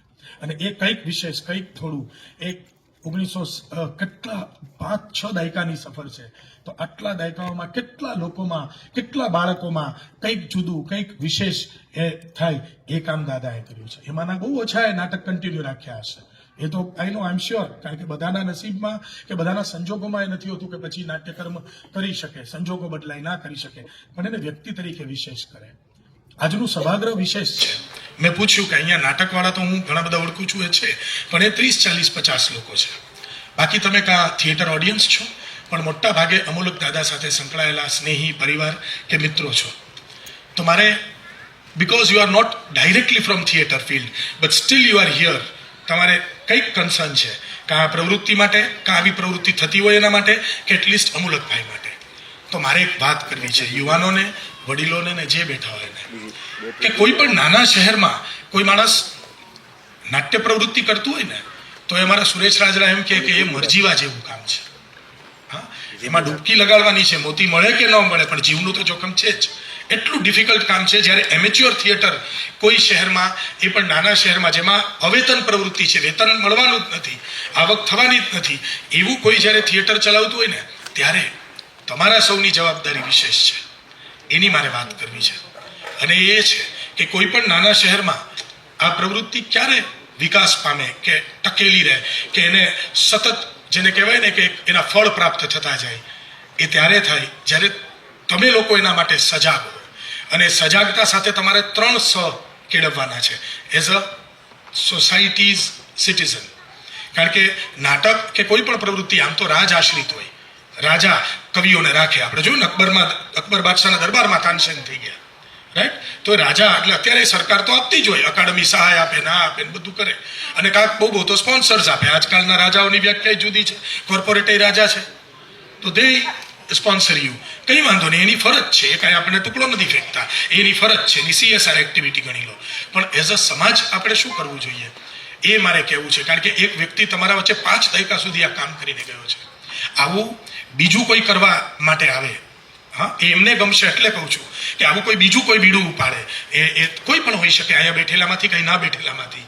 તો આપણે એઝ અ સમાજ સજાગ રહીને 3 સ નું ધ્યાન રાખવાનું છે. સૌથી પહેલા એ પ્રવૃત્તિનો સ્વીકાર કરવાનો છે. We don't accept. આપણે નાટક પ્રવૃત્તિ કે એવું કંઈ થતું હોય તો એને ઓલવેઝ, અને હવેની કોમ્પિટિટિવ યુગમાં તો વધારે ડાઉન અપોન જોવામાં આવે છે. વી ડોન્ટ એક્સેપ્ટ કે ભાઈ હા બધું ટાઈમ પાસ નથી, આ ટાઈમ પાસ છે, આ ટાઈમ વેસ્ટ છે, આમાંથી કાંઈ ન થાય, ભણો, આ કરો, અથવા એવું કરનારા લોકોને આપણે કોઈ પણ રીતે આપણા આજુબાજુ કે પરિવારમાં હોય ને તો વી ડોન્ટ એક્સેપ્ટ. એટલે પહેલા એક્સેપ્ટન્સ લઈ આવો કે આ થઈ રહ્યું છે, કંઈક જબરજસ્ત થઈ રહ્યું છે, એ કંઈક જુદું થઈ રહ્યું છે, એ કંઈક બીજાની અંદર કંઈક ઉગાડી રહ્યા છે, કંઈક વાવી રહ્યા છે, એ ખીલીને ઉગશે. હા, એ એક સ્વીકાર ભાવ સમાજમાં હોવો જોઈએ. એ જ સમાજ કલાકારોને પોંખી શકે.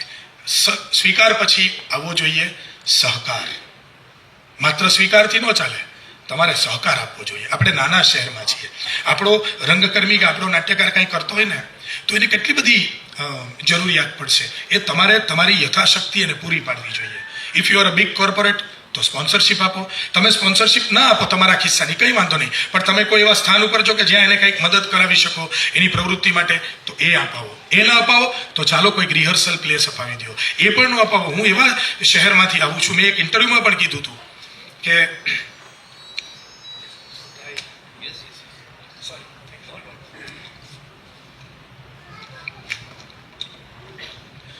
મને કોઈ કહે કે તમે કેમ જામનગર જ રહો છો, હજી શિફ્ટ નથી થતા, તો મારો જવાબ છે કે I enjoy the best of both the world's. નાના શહેરની જે મોકળાશ સ્પેસમાં અને લોકોના હૃદયમાં એ હું એન્જોય કરું છું, અને મુંબઈની જે પ્રોફેશનલિઝમ, જે ધન પૈસા બધું જ છે કે નામના, એ બધું પણ ત્યાં મળી રહ્યું છે. પણ નાના શહેર છૂટતું નથી. એનું કારણ શું છે ખબર છે? મને ઓલવેઝ એમ લાગે કે આ શહેરે મને આપ્યું છે, ઇન ધ સેન્સ કે જ્યારે પહેલી વાર અમે સ્પર્ધામાં ભાગ લેવા બોમ્બે જતા હતા, અને જેને કાંઈ અમારી ટીમ સાથે લેવા દેવા નહોતા, પણ અમારા એક એક્ટરના રિલેશનમાં કોઈ હતું, તો એને ખબર પડી, તો એને એમ કીધું કે જામનગરની ટીમ છે ને એ બોમ્બે જાય છે ને, તો આઈ સ્ટે ઇન વડોદરા, હું જમવાનું આપી આવીશ, યુ ડોન્ટ. હા, હું સ્ટેશન પર આવીને કેટલા 20 જણા છો તો આઈ ગીવ યુ, મારા તરફથી થેપલા, સૂકી ભાજી જે પણ હશે ગરમ હું આપી જઈશ, મને ભાવ છે. સી, એ જમાનામાં 20 જણાનું 100 રૂપિયા કે 150 રૂપિયાનું બજેટ અમારી પાસે નહોતું, એટલે એ મેનેજ કરવું પડતું હતું. એ બચી ગયું. It was a big thing, it was a very big thing.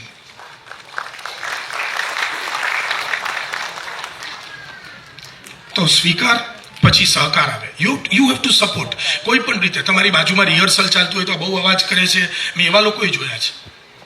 જેમ ફરિયાદો થઈ છે અમારા રિહર્સલની, અરે ભાઈ તમારી બાજુમાં એક કંઈક સર્જન થઈ રહ્યું છે કે માતૃત્વ જેવો આનંદ આ લોકો લઈ રહ્યા છે. હવામાંથી શબ્દો ક્યાંય નહોતા, ત્યાંથી કાગળ પર આવ્યા, અને એ શબ્દોને એ લોકો જીવંત કરી રહ્યા છે. 2 મહિના પછી એ મંચ ઉપર જવાનું છે.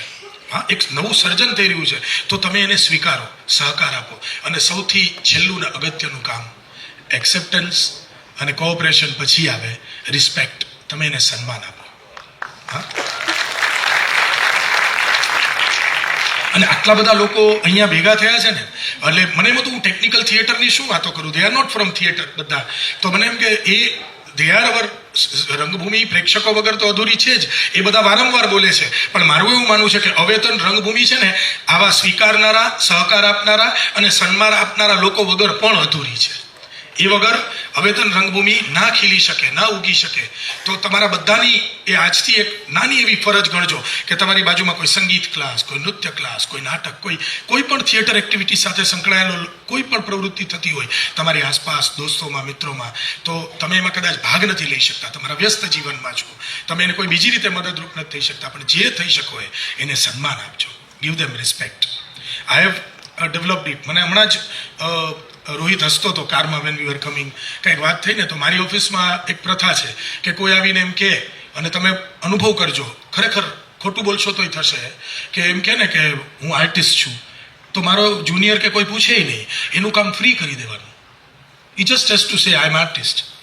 એટલે મને મારા એક જુનિયરનો જરાક મસ્તીએ ચડી ગયો હતો, તો ફોન આવ્યો મને કે આમ કે આ ભાઈ કલાકાર છે. મેં કીધું આ તો માની લેવાનું, કોઈ શું કામ માણસ ખોટું, હું કલાકાર છું એવું કોઈ ખોટું શું કામ કહે? તો એ કે એને એક નાનો એવો દસ્તાવેજ કર્યો હશે, તો કે એમ કે હું કલાકાર છું ને વિરલભાઈ એની ફી નથી લેતા, તો આપણે દઈ દેવાનું 0%, 100% ડિસ્કાઉન્ટ દેવાનું. તો આ મેં પડી કે લાગતા નથી. મેં પૂછ શું કરે છે, કોઈ દી પૂછવું જ નહીં, પણ મેં પૂછ. તો એ ભાઈએ શું કીધું ખબર છે, હું જુનિયર નરેશ કનોડિયા છું. એટલે પછી મને મસ્તી સુઈ ગઈ. મેં કીધું કે પીવું સેવા લાગે છે, તો કે લાગતા જરાય નથી. મેં કહું પણ કહે છે ને, તો મેં કહું તો દઈ દે ડિસ્કાઉન્ટ. હા, one says I am an artist. શું કામ ખબર છે? અત્યારે રોહિતને એ કહેતો હતો. પછી એનો ગંભીર પાર્ટ એ છે, આર્ટિસ્ટ શુડ ફીલ ક્યાંક તો કે આઈ એમ રિસ્પેક્ટેડ.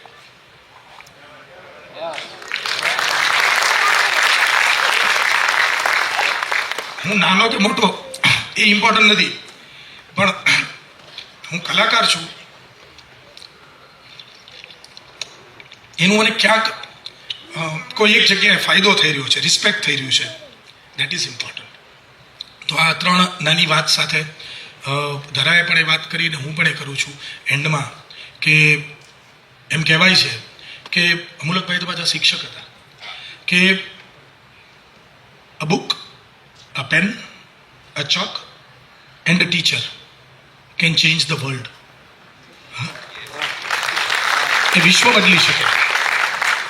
ત્યારે એ તો શિક્ષક ઉપરાંત નાટક શીખવતા હતા. કેટલા બધા પાત્રો, એ પાત્રોની સિચ્યુએશન્સ, એની પ્રવૃત્તિમાં એ રમતા રમતા છોકરાઓને શીખવાડી ગયા, અને એટલા તૈયાર કરી ગયા, કારણ કે એ થિયેટર પર્સન હતા, એ થિયેટરના એક્ટર્સ તૈયાર કરતા હતા. અને એટલે ધરાએ કીધું એમ એ હ્યુમન બિંગ સારા પહેલી શરત હતી. અને એ શરત ના હોય તો પણ હું એટલું ચોક્કસ કહું, એક બહુ સારા વિદ્વાન વ્યક્તિએ એક વાત કરી છે, movies will make you famous. જો તમે ફિલ્મના કલાકાર હશો તો તમે જાણીતા થશો. Television will make you rich, એ તમને પૈસા પાત્ર બનાવશે. But theatre will make you good. So it is very important કે એ આવનારી પેઢીઓમાં એટલા બધા ગુડ હ્યુમન બિંગ્સ મૂકીને ગયા છે આ પ્રવૃત્તિથી કે એ પાછા બીજા ગુડ હ્યુમન બિંગ્સ તૈયાર કરશે. આવી રીતે જ એક સોસાયટી કે એક વર્લ્ડ ચેન્જ થતું હોય. એક શિક્ષક કે એક નાટ્યકાર જે સમર્પિત ભાવથી દાયકાઓ સુધી કામ કરે, એનાથી સોસાયટીમાં કંઈક મોટો ફેર પડ્યો જ છે. એ તમને કદાચ દેખાતો હોય પ્રત્યક્ષ કે પરોક્ષ રીતે, તો હોય ને હોય જ તમારી આસપાસ. તો રિસ્પેક્ટ ધેમ, લવ ધેમ. આપ સૌ અહીં આટલી સંખ્યામાં એક બાળ નાટ્યકાર ગયા પછી એની વાતો સાંભળવા આવ્યા છો, એ જ તમારા માટે મને રિસ્પેક્ટ જન્માવે છે. બી લાઈક ધીસ, આવા જ રહેજો. Thank you very much.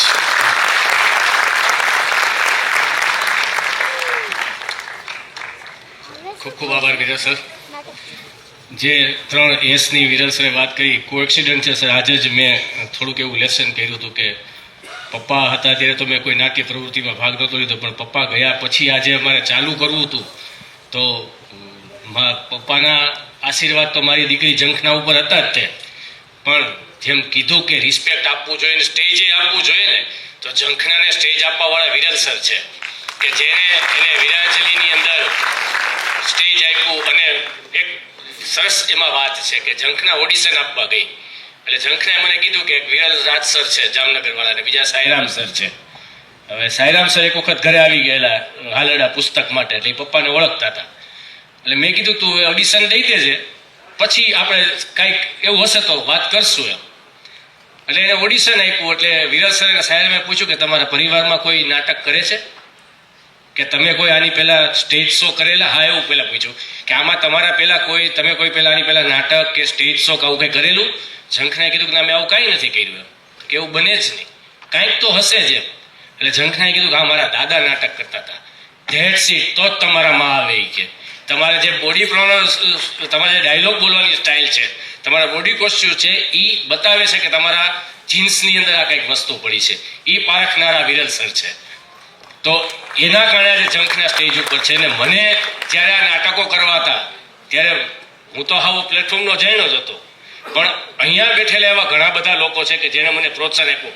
Audience તો બેશક છે જ તે કે જે દર વખતે આવે છે, પણ જુનિયર જે લોકો છે, ગૌતમ દવે છે, મનીષ પારેખ છે, ચેતનભાઈ ટાંક છે, કૃષાંત દોશી છે, શૃંગાર ઉધારી છે, બંસી, ગુલામ, પ્રેરક, દર્પણ, યતીન આસરા, ચેતન ઓઝા, અમિત વાઘેલા, અમિત પાઠક, હુસેન પોપટિયા, દિવ્યેશ મહેતા. સાહેબ, આ છોકરાઓ 14મી તારીખે મને યાદ કરે કે સાહેબ આપણે શું કરવાનું છે 14મી તારીખે. એ લોકોનો સામેથી મને ફોન આવે કે 14મી તારીખ આવી છે, આપણે દાદા માટે શું કરવાનું છે. તો મારા વડીલો જે અહીંયા આગળ બેઠા છે પહેલી રોમાં, ભરતભાઈ ત્રિવેદી, કૌશિકભાઈ સિંધાવ, નયનભાઈ ભટ્ટ, સુનિલભાઈ ઓઝા, નીલોકભાઈ પરમાર, હસનભાઈ મલ્લિક, દિનેશ વિરાણી. અને જે તમે એવું કીધું કે જગ્યા આપવી જોઈએ રિહર્સલ માટેની, લોકો રિહર્સલ માટે જગ્યા નથી આપતા, આપે છે તો એવું કહે છે કે ભાઈ અહીંયા અવાજ ન કરો.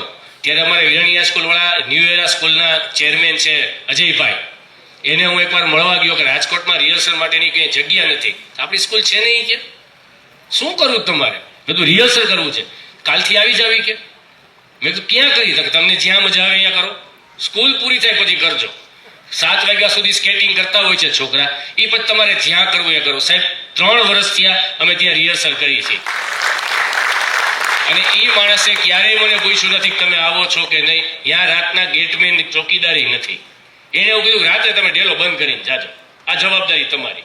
આજે અમે 3 વર્ષ ત્યાં રિહર્સલ કરી છે. એટલે સહકાર આપવાવાળાના કારણે આ બધી વસ્તુ શક્ય છે. હવે ત્રણેય વક્તાઓને આપણે એક ટોકન ઓફ લવ મોમેન્ટો આપી અને સન્માનિત કરશું. હું કેતન ભટ્ટને વિનંતી કરીશ કે રિહર્સલનું મોમેન્ટોથી સન્માન કરે.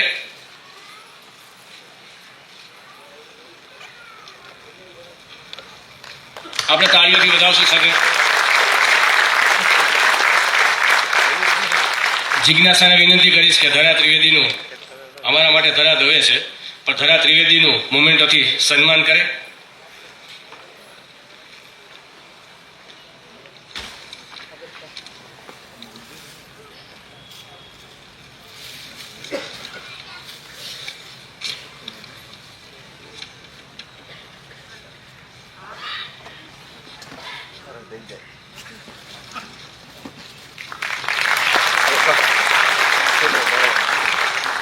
અને રેખાબેનને વિનંતી કરીશ કે શ્રદ્ધા મુલાણી ભટ્ટનું સન્માન કરે.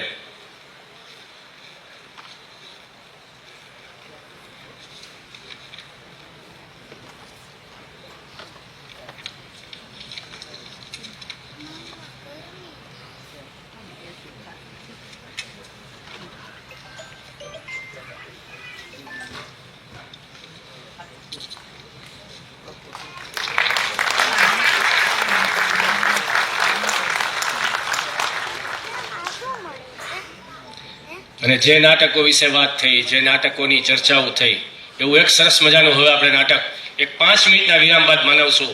દે તક ધીનાધીન. અને દે તક ધીનાધીન જ છે, એમાં બહુ મજા આવશે. હું મહેમાનોને વિનંતી કહીશ કે પહેલી રોલમાં સ્થાન લે પ્લીઝ. કેતનભાઈ,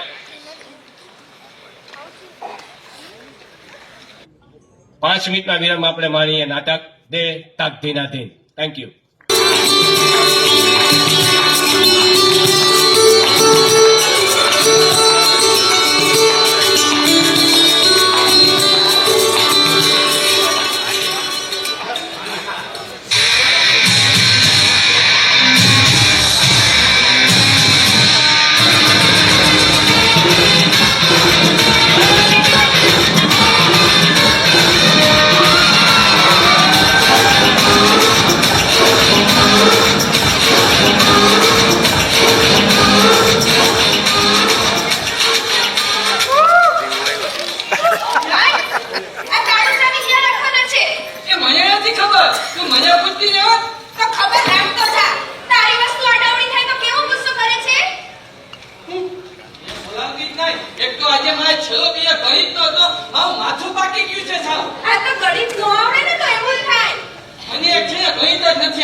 મમ્મીને તું મનાવજે. મમ્મીને હું મનાવું પણ કેમ? તને છે ને મસ્કા જ્યોતિ થેન્ક યુ. પણ છે ને આ મમ્મી ક્યાં ગઈ છે? મમ્મી બજારમાં ગઈ છે ને. બજારમાં ગઈ છે? તો જા લેસન કરવા બેસી જા. મેં તમારું લેસન સ્કૂલમાં જ બતાવી નાખ્યું. શું? એ મમ્મીને રાજી કવિ છે. હા, તો લેસન કરવા બેસી જા ને. અરે સમજ. સમજી ગઈ. તો હું છે ને વિજ્ઞાનના પ્રયોગ દોરીશ. આ ધોવામાં બધું ધોઈ નાખ.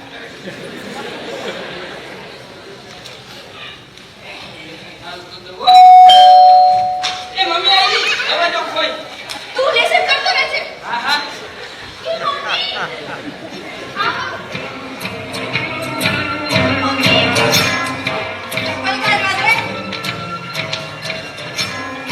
બહુ થાકી ગઈ છે ને? કેટલું ભારે બેગ હતું. બેસ મમ્મી.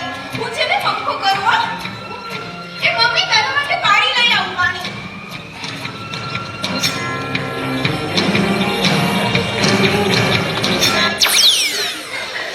શું કરસ તું આ?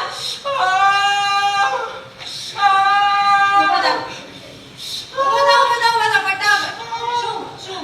મમ્મી મમ્મી હા. મારે લેસન કરીને મારા હાથ દુખી ગયા. બહુ લેસન આપે છે મારા દીકરાને. મમ્મી બહુ લેસન આપ્યા છે. એ મમ્મી તને ખબર છે અત્યારે ભણતરનો ભાગ કેટલો વધી ગયો છે? હા, અમારા પર ક્યાં કોઈને દયા આવે છે?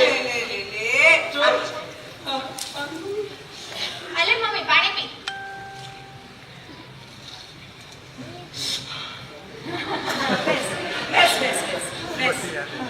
એ મમ્મી તું બજારમાં ગઈ હતી હા તો ચાલીને આવી? હા, બસ ન મળી એટલે શું કરું? અરે ચાલીને થોડી અમારી મમ્મી રિક્ષા કરી લેવાય ને. હવે બજાર ક્યાં આખી હતી? અરે ના મમ્મી તારા પગ દુખતા છે. હા. ચાલ જઈ આપણે મમ્મીના પગ દબાવીએ. હા. ના, તારા તો હાથ દુખતા હતા ને. નાના મમ્મી એ તો ત્યાં પંપાયા ને એટલે વધી ગયા. અરે તારા મમ્મી તને કેટલો પરસેવો થઈ ગયો છે. તને તડકો લાગ્યો. અને છે ને મને લાગે છે માથું દુખતું છે. હું માથું દાબી દઉં તને. એ જ્યોતિ તું શાંતિ રાખ ને. મમ્મી બહાર દુકાને આવી હોય તો લીંબુ શરબત પવાય. જા લીંબુ શરબત બનાવ. લીંબુ શરબત જા બના. ના એ તો મમ્મી લીંબુ વેચવા વાળો રસ્તામાં મેળ્યો તો ને એટલે મને એવું સુઈ ગયું. બાકી કાંઈ ન બનાવાય. એ મમ્મી તું આ બધામાં ગઈ હતી તો અમારા માટે કઈ લાવી કે નહીં? અરે હા, જો તારા માટે હું લાવી છું આ ટી-શર્ટ. લે મારા માટે ટી-શર્ટ લાવી. વાવ આ તો કેટલું ફાઇન છે. કાળું એ મમ્મી મારા માટે. તારા માટે આ ડ્રેસ. એ વાવ મમ્મી તારી ચોઈસ તો સાચે બહુ ફાઇન છે. પણ મમ્મી તાને પપ્પા માટે કઈ ન લાવી? ના, અમે દિવાળી પર લઈશું. હા કા દિવાળીમાં સેલ હોય એટલે તું ગાંધી ખાસ. ના મમ્મી ના.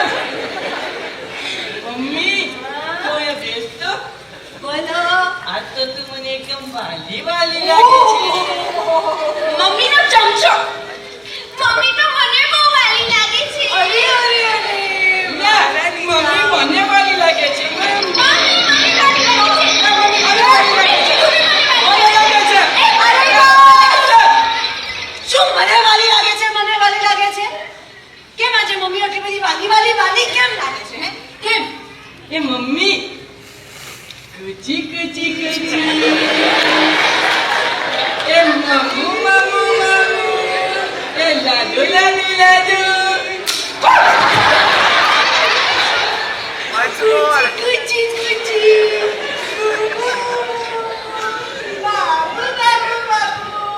સાચી વાત શું છે? ચલ બોલ. મમ્મી કેમ આટલી બધી વાલી કેમ લાગે છે? એ તો મમ્મી તો અમારા માટે નવા કપડાં લઈને આવી ને એટલા માટે. અચ્છા, નવા કપડાં તો પહેલા લાવી હતી. ત્યારે તો નથી ગમતા કે એને ફેંકી દીધા હતા. હે? ઈયળે મમ્મીને પાણી આપે છે, પગ દબાવે છે, વાલી લાગે છે. હે કેમ? સાચી વાત શું છે? જે બોલ. મમ્મી અમે રાજી જઈ તને જરાય તો ગમે ના, સાચું એટલે મને અને તારા પપ્પાને બંનેને ગમે. ખાલી મને નહીં, અમને જોઈ બંનેને ગમે. જોયું હું નથી કહેતી. મમ્મી રાજી થઈને હા પાડી જ દેશે. મમ્મી હા ભાઈ દીદી. ઓ, શેની હા? મમ્મી એ તો તું હા પાડતો તો ખબર હા પાડી. પછી નક્કી થાય. પેલા તું હા પાડે એટલે તરત જ કહી દો 20 સેકન્ડ. તું કે થઈ ગયું આ પાડી દો. પણ તું કે એટલે તરત જ કહી દઉં માં છું નથી કેવું, જા. એ ના ના ના ના એ મમ્મી મારી વાત તો સાંભળ તને ખબર છે અમારી સ્કૂલમાંથી પ્રવાસમાં જવાનું છે અરે વાહ, ક્યાં જવાનું છે? એ મમ્મી અમારે છે ને પાવાગઢ, હા. સાપુતારા, કબીરવન અને વડોદરા 7 દિવસનો પ્રવાસ છે મમ્મી. હા મમ્મી 7 દિવસનો પ્રવાસ છે એ મમ્મી તને ખબર છે મેં કોઈ દી પ્રવાસમાં નથી ગયા તો આ વખતે જવા દે ને મમ્મી એક વાર જવા દે ને. એ મમ્મી તું કાં સાંભળતી નથી જવા દે ને પપ્પાને પૂછીને કહીશ. એ ના ના ના ના મમ્મી તું જા પાડી દે ને જવા દે ને અમને અમે કોઈ દી પ્રવાસમાં નથી ગયા મમ્મી, તું પપ્પાને કહીશ તો પપ્પા માની જશે. હા મમ્મી મમ્મી જો તારે છે ને પપ્પાને ખાલી એટલું જ કહેવાનું કે અમે ડાયા થઈને લેસન કરતા હતા અમે બધું માની ગયા છીએ અમે બહુ ડાયા થઈ ગયા છીએ ભણવા માંડ્યા છીએ અમે કોઈ દી પ્રવાસમાં અમે નથી ડાયા ગયા. નથી તું ગયા, કહેશે તો પપ્પા કોઈ દી ના જ નહીં પાડે. તો માની લો. બસ, કેટલું યાદ રાખવું મારા? તમારા બેની લપમાં મારી યાદશક્તિ ઓછી થતી જાય છે. મમ્મી તું જરાય ચિંતા કરમાં હમણાં હું પપ્પાને ફોન કરીને કહી દઉં કે દવાખાનેથી આવો ને તો એમ છે ને પરા બજારમાં જાતા આવજો અને બદામનો ખાલી કોથળો લેતા આવજો એમાં તું રોજ માથું રાખીશ ને એટલે તારી યાદ શક્તિ વધશે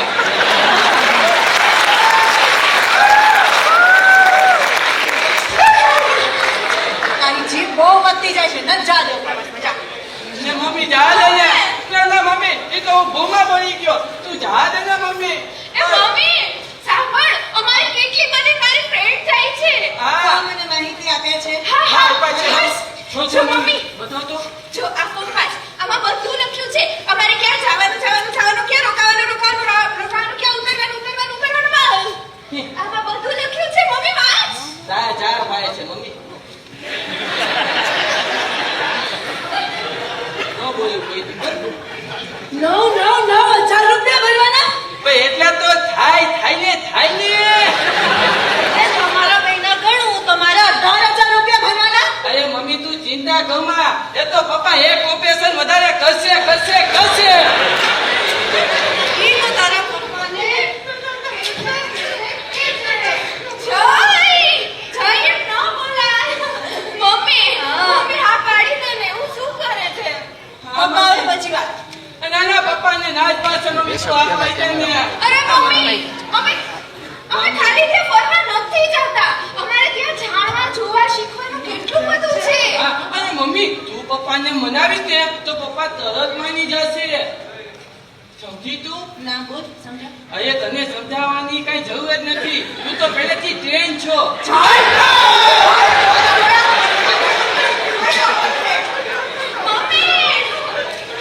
હવે તમને કોણ જવા દે છે પ્રવાસમાં? એમ જો. મમ્મી અરે મમ્મી અમે ત્યાં કેટલું શીખવા જઈએ છીએ સાંભળ ને હા મમ્મી એ મમ્મી તને ખબર છે પુસ્તકમાંથી વાંચીને તો જરા યાદ ન રહે આમ નજર જોઈ હોય ને તો તરત યાદ થઈ જાય સાચું કે ખોટું એ મમ્મી જા દે ને મમ્મી જા દે ને મમ્મી લેસન કેટલું બાકી છે? આ મમ્મી સાવ થોડું કોઈ બાકી છે કીડી જેટલું લખવા માંડો, હમણાં આવશે તમારા પપ્પા. લખ ન જોઈએ કોઈ. આ પ્રવાસમાં જવા દે ને જાય.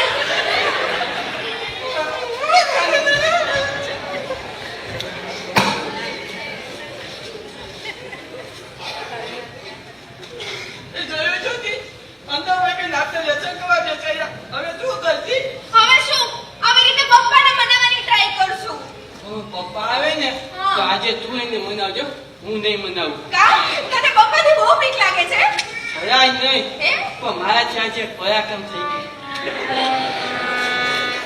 શું પરાક્રમ કર્યું અરે મેં કાંઈ નથી કર્યું તો અમે તો શાંતિથી શેરીમાં ક્રિકેટ રમતા હતા અને મેં એક ચોથી 6 મારી હા અને દરો ગયો જીસો જસુ દાદાની અગાસીમાં હા તો એમાં શું થઈ ગયું અરે એ સમયે જસુ દાદા અગાસીમાં આટા મારતા હતા છી અને દરો સીધો એના મોઢામાં અને ચોથું સીધું બહાર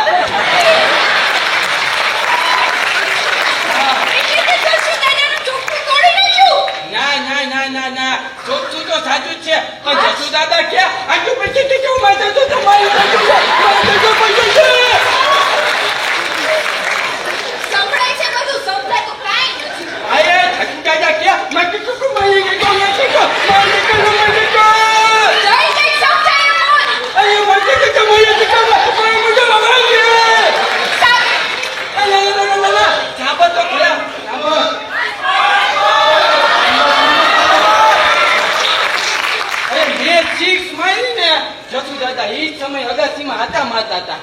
અને દડો સીધો જસુ દાદાના મોઢામાં અને ચોકઠું સીધું બહાર.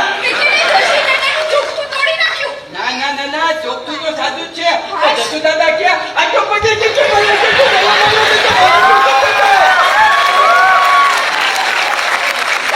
બધું, સમજાતું કાંઈ નથી. આ જસુ દાદા ક્યાં આ તો પછી જરી કંઈક સમજાય એમ બોલ. સારું. એ જ્યોતિ હા, હા ભાઈ એવું નથી થયું. તો એ જસુ દાદા આવું કઈ બોલતા હતા મને ખબર ન પડી તો છે ને દડો છે ને જસુ દાદાના મોઢામાં લાગ્યો ને કોઈના બોર છોડીને દડા જેવા થઈ ગયા એટલે હવે છે ને ચોકઠું પાછું ફીટ નથી થતું.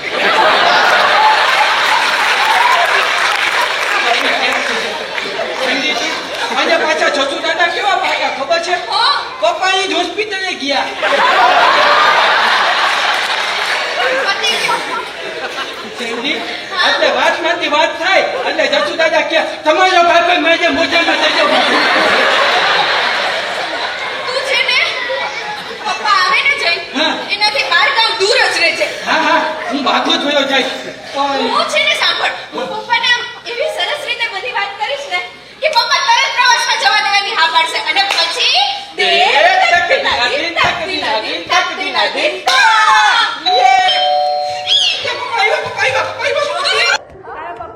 દરવાજો ખોલ. હા મમ્મી. આવો આવો પપ્પા. લાવો લાવો તમારી બેગ આપો. શું ચાલે છે? થાકી ગયા છો નહીં પપ્પા? બેસો બેસો. હું પંખો કરું હો. એ મમ્મી પપ્પા આવ્યા છે. પપ્પા લાવો તમારા શૂઝ સોક્સ કાઢી દો.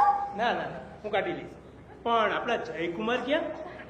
પપ્પા ઈ તો છે ને ક્યારનો લેસન કરે, બહુ લેસન કરે બાબા. હા અને તું પણ અત્યાર સુધી આ લેસન જ કરતી હતી ને? તો બહુ લેસન આપે છે પપ્પા હમણાં તો બહુ. હા હા હા કાંઈક નવાઈ જેવું તો છે હો. હું ના આવું ત્યાં સુધી બંને છોકરાઓ લેસન કરે, હું આવું એટલે મારી આગતા સ્વાગતા કરે, બૂટ મોજા કાઢી દઉં, આમ કરી દઉં, પંખો ચાલુ કરી દઉં. કંઈક નવાઈ જેવું તો છે હો. અરે ના ના પપ્પા એમાં શું નવાઈ? અરે તો આપણા ફટકાબા ડુલડુલકર ઘરમાં બેસીને લેસન કરતા હોય, રમતા હોય શેરીમાં, કાંઈક તો પરાક્રમ કર્યું જ છે. પર પપ્પા જો તમે જયની વાત કરો છો ને જશુ દાદા વાળી, પપ્પા એમાં જયનો કાંઈ વાંક નતો. એને મને કીધું. જસુ દાદા આવ્યા હતા હોસ્પિટલે પણ એને કઈ વાત નથી કરી. તું એક કામ કર ને, જઈને બોલાવ. જય મારા પપ્પા બોલાવે.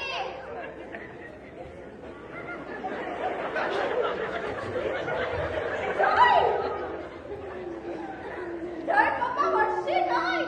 જય પ્રવાસમાં જવું છે ને? આવ્યો તો ભાઈ. હા પપ્પા આ શું છે? પપ્પા મારું લેસન છે. કયા સબ્જેક્ટ નું છે? એ તો હું સમાજ વિદ્યાના જવાબ લખતો હતો. સમાજ વિદ્યા. આના અક્ષર તો જુઓ કાંઈ ઉકલે છે. અરે પપ્પા એ તો મારે ડોક્ટર બનવું છે ને, ડોક્ટર જેવા અક્ષર અરે છોકરા, આવા અક્ષર કરો ને તો કોઈ ડોક્ટર નહીં, કમ્પાઉન્ડર ન બનાવે. હવે એક વસ્તુ મને કહે કે આજે શું થયું? કાંઈ પરાક્રમ કર્યું છે બોલ. પપ્પા મેં જરાય પરાક્રમ નથી કર્યું. તમને સાચું કહું ને તો મારી ઉપર જરાય ખાયા ન થતા કહું તમને. ના ના ના ના બોલ બોલ બોલ. અરે પપ્પા અમે તો સાવ શાંતિથી શેરીમાં ક્રિકેટ રમતા હતા અને મેં એક જોરથી સિક્સ મારી પછી અને દયો ગયો સીધો જસુ દાદાની અગાસીમાં અને એ જ સમયે જસુ દાદા અગાસીમાં આટા મારતા હતા અને દયો સીધો જસુ દાદાના મોઢામાં અને ચોખ્ઠું સીધું બહાર. પછી જસુ દાદા કે આટલો પચાસ જજો પૈસા કમાઈ શું શું શું શું અરે કે ચલો મજો તમારા મોઢામાં જતો માયો મજો તો બની જતી. અરે પણ કઈ સમજાય એવું તો બોલ. અરે કે તો પછી માયો મજો જમે સમજાય એવું બોલો. નહીં બોલ્યા. પપ્પા એ તો જસુ દાદા 3 કલાક લગી બોલ્યા, મને ખબર ન પડી. કાંઈ વાંધો નહીં, કાંઈ વાંધો નહીં. શું દાદા આવ્યા હતા હોસ્પિટલે પણ કઈ બોલ્યા નથી. પણ જો આવું કઈ થયું હોય ને તો બેટા જો એ વડીલ કહેવાય, આપણે નાના છોકરા, આપણે જઈ કાલ સવારે એની માફી માંગી. ચાલો ડાયો દીકરો. અને સાંભળ, આજ પછી શેરીમાં ક્રિકેટ રમવાનું બાય. આજ પછી કોઈ દી બાકી અરે મારો ડાયો દીકરો, ચાલ ચાલ ચાલ. આ જો જો જો જો દીદી જેવા અક્ષર કરવાના. હો, ચાલો ચાલો. હા, એના તો ગાંધીજી જેવા છે. ભલે યાર, ચાલો હવે રોવાનું બંધ. ચાલો ચાલો. પપ્પા તમે મને બહુ વાલા વાલા લાગો છો. પપ્પાની પૂછડી. આજે પપ્પા મને વાલા લાગે છે. લાવો પપ્પા. બસ બસ બસ બસ બેટા, આજ કાંઈક તો વાત છે. બાકી પપ્પા આટલા બધા વાલા લાગે, શરીર દબાવી દે, શું વાત છે? શું વાત છે? બંનેને પ્રવાસમાં જવાનું છે. જો તું શું કામ બોલી? અરે વાત જ નથી કરવા દેતી પપ્પા. બેટા તું બોલ હાલ બોલ, શું છે? પપ્પા છે ને, જો તમે આ ફોન વાંચો, અમારે છે ને પ્રવાસમાં જવાનું છે. પપ્પા પાવાગઢ, સાપુતારા, કબીરવડ, વડોદરા બધે જવાનું છે. કેટલા દિવસનો પ્રવાસ છે? પપ્પા 7 જ દિવસ છે ખાલી. 7 દિવસ? પણ એટલા દિવસ તો થાય ને, થોડે કેટલા બધા છે. 7 દિવસ તમે ઘરની બહાર રહ્યો, જેવું તેવું બહારનું ખાવાનું મળે, જેવા તેવા માણસો, રસ્તા પહાડ ગમે ત્યાં પડી જાવ, તમારું ધ્યાન કોણ રાખે? અરે પપ્પા તમે વાંચો તો ખરા, અમારે બહાર નથી ખાવાનું. રસોઈયા સાથે આવશે અને રેશન પણ બધું સાથે લઈ જવાનું છે. અને પપ્પા અમારી સાથે તો ડોક્ટર પણ આવવાના છે. હા, અને તમારાથી સારા. અરે પણ એક ડોક્ટર તમારી સાથે આવે, ધ્યાન કોણ રાખે? એવું ન કરે, ન કરે. અરે પપ્પા તમે છઠ્ઠું વાંચો, ચશ્મા લૂછો, અને દેખાય જોખું એટલે કહું છું. અમારી સાથે 20 શિક્ષકોની ટીમ આવવાની છે અને દરેક શિક્ષક પાસે 5 વિદ્યાર્થી રહેશે અને અમારી તેની સાથે હવાનું ને ફરવાનું. અને પપ્પા અમે જ્યાં જ્યાં જશું ને ત્યાંથી તમને ફોન કરતા રહેશું. બોલો પછી તો ચિંતા નહીં થાય ને પપ્પા? ઓકે. વિચારશું, હું ને મમ્મી વાત કરશું, નક્કી કરીને પછી તમને જણાવું. નહીં, મમ્મી સાથે વાત કરવી પડે. આ અમારો શૈક્ષણિક પ્રવાસ છે પપ્પા. હા પણ બેટા મમ્મી શું કે છે બોલ. અરે પપ્પા તમે મમ્મી થી આટલા બધા નો પીવો. અરે પપ્પા ત્યાં જઈને અમારે ખાલી જોવાનું નથી, બધું શીખવાનું ને સમજવાનું છે. આ પર્યાવરણ, આ ભૂગોળ, આ ઇતિહાસ, આમ નજરો નજર જોઈને તો તરત યાદ રહી જાય. અને સાંભળ, આ તમે 7 દિવસ પ્રવાસમાં જાઓ તો તમારી સ્કૂલનું શું થાય, ટ્યુશનનું શું થાય? અને જયભાઈ, હા આપણને યાદ છે ને ગઈ વખતે આપણે 55% માંડ આવ્યા હતા. નથી જવાનું હો, નથી. ના પપ્પા અમે આવશી ને એટલે તરત તૈયારી કરવા બેસી જશે અને આ વખતે તો 99% આવશે. 99%? પપ્પા અમે બહુ મહેનત કરશું, પ્રોમિસ પ્લીઝ. હા પપ્પા જા દે ને પપ્પા. મમ્મી આને વાત કરીને કહીશ, એકવાર કીધું ને. અરે પપ્પા એવું શું કરો, તમારે ખાલી ફોર્મમાં સાઈન જ કરવાની, સાઈન કરી નાખો છો. હા, સાઈન પણ મમ્મી આને વાત તો કરી લેવા દ્યો બાપા. પણ તમને સાઈન ન આવડે તો અંગૂઠો મારો ને કામ કરે.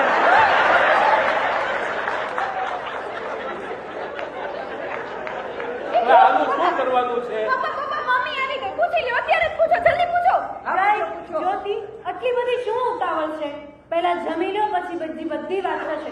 ચાલો તમે હાથ પગ મોઢું ધોઈ. ચાલો. એ ના મમ્મી, એ મમ્મી ના પાડ મને. પપ્પા આ કોઈ દી નથી ગયા. પપ્પા મમ્મી પપ્પા લો છે ને હું તને કહેતો હતો ને આપણી મમ્મી બહુ પાકી છે. આપણા પપ્પાને તરત રૂમમાં લઈ ગઈ. એ આપણી વાતનો જવાબ ન દેવો પડે ને એટલે. એવું જરાય નથી. કેવી તરત વાત કાપી નાખી આપણી. કઈ શું એટલે જ તને કહેતો તું મમ્મી જેવી નહીં પપ્પા જેવી થા. હવે મારી વાત સાંભળ, હવે આપણે શું કરશું એ તું કે. હવે છેવટનો એક ઉપાય છે. શું? જ્યાં સુધી આપણને પ્રવાસમાં જવાની હા ન પાડે ને, હા આપણે લોકો ભૂખ હડતાલ કરશું. હા આપણે ભૂખ હત્યા કરીશું. આજથી આપણી ભૂખ હત્યા ચાલુ. ના અત્યારથી જ ભૂખ હત્યા ચાલુ. ઇન્કલાબ જિંદાબાદ. અમારી માંગે પૂરી કરો. પૂરી કરો અમારી. આવી બોલતી નહીં. અરે ડોક્ટર રજનીકાંત બોલું છું. રાઠોડ સાહેબ, જય જ્યોતિ, જમવા ચલો. કામ કર્યું. ઊભા થાવ, જમવા ચલો. ચાલો ચલો હાલો જમવા.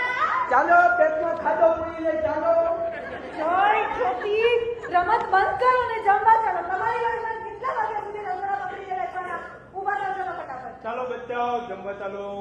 અમને જ્યાં સુધી તમે પ્રવાસમાં જવાની હાર નહીં પાડો ત્યાં સુધી અમે નહીં જમીએ. અમારી ભૂખ હડતાલ ચાલુ છે. સારું તમે જમી લ્યો. ઈ ભાઈને ભૂખ લાગશે એટલે આવશે. શું બનાવ્યું છે આજે? અરે આજે બનાવ્યા છે ગરમા ગરમ બટેટા વડા. હા, ગરમા ગરમ બટેટા વડા. અને આ જુઓ ચોખ્ખા ઘીની કેસરવાળી જલેબી. કેસરવાળી જલેબી. હા, પણ ઈ બે જોને કેવી કેવી વાતો કરે છે.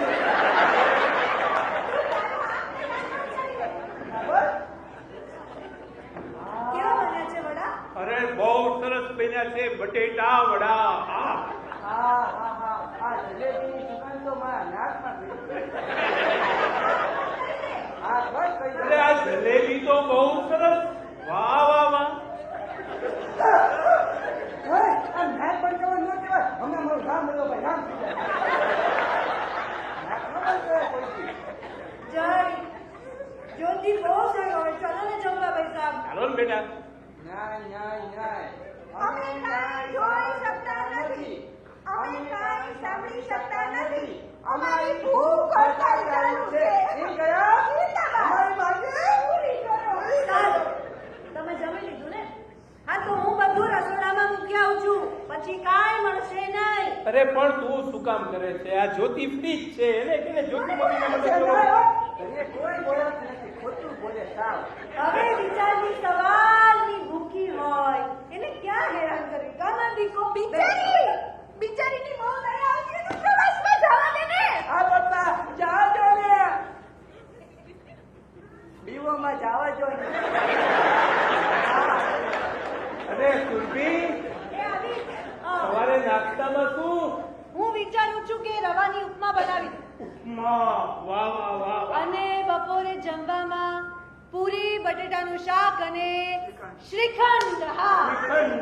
વાહ વાહ વાહ. પૂરી બટેટાનું શાક ને શ્રીખંડ જમશે. હું તમારી જેમ બેયો નથી. ચાલો ગુડ નાઇટ દીકરાઓ. સુઈ જજો મારા બેટા. Good night. પપ્પાને શું લાવ?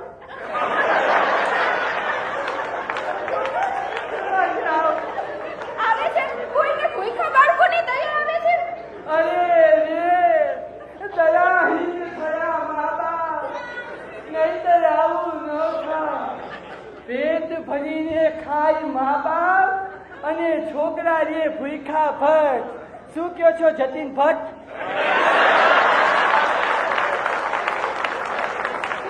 જય હા આ લોકો તો લાઈટ બંધ કરીને સૂઈ ગયા. હવે કાંઈ ન થાય. બેઠા બેઠા બગાસા ખા. જય આપણે પાણી પી લઈએ. સાચું કહું, મને ભૂખ્યા પેટે જરાય પાણી ન ભાવે. કાગળ જાવું પાણી પી લઈએ. રસોડામાં પીવાનો જત્યો ઓલો જગ મોજે માંડ. નથી પીવું. તો અહીંયા બેસી જા ચાલ. તો ચાલ હવે સૂઈ જાય. સાચું કહું તો મને ભૂખ્યા પેટે જરાય નીંદર ન આવે. તો એક કામ કરીએ. શું? આપણે કલ્પના કરીએ. એવી સરસ કલ્પના કરીએ ને કે આપણને ભૂખ ભૂલાઈ જાય. હા આપણે કલ્પના કરીએ હા. કે સોદાની ગુફા હોય. ગુફામાં જલેબી બટેટા વડા હોય. ભૂખ લાગે હોય. શું ક્યાં ભૂખ ભૂખ મેં નથી ખાધું કાંઈ. તારે પ્રવાસમાં ન જવું હોય તો જઈને જમી લે. હું બોલું છું કાંઈ ક્યારની. ગુસ્સે થઈ ગઈ ને થઈ ગઈ ને. સોઈ સોઈ સોઈ. ઓલી વાત તો કે સરસ મજાની. હા જો તું કલ્પના કર કે આપણે લોકો પ્રવાસમાં જઈએ છીએ. નર્મદા નદીના કિનારે આરસ પહાડના પથ્થર ઉપર બેઠા છીએ. પછી ઉપર પૂનમનો ચંદ્રમા ચમકતો હોય. સફેદ ચંદ્રમા અને નીચે સફેદ આરસ પહાડના પથ્થર. મને તો એ આરસ પહાડના પથ્થરે બરફીના ચોસલા જેવા લાગે છે. અને પછી એ ચંદ્રમાની ચાંદનીમાં નર્મદા નદીનું સફેદ પાણી ખળખળ ખળખળ વહેતું હોય. મને તો એ નર્મદા નદીનું પાણી એ દૂધ પાક જેવું લાગે છે. અને પછી આપણા પ્રવાસનું બીજું સ્થળ સાપુતારા. એ ગોળ ગોળ રસ્તા. એ પહાડની ટોચ ઉપરથી ગણિતના સાહેબને ધક્કો.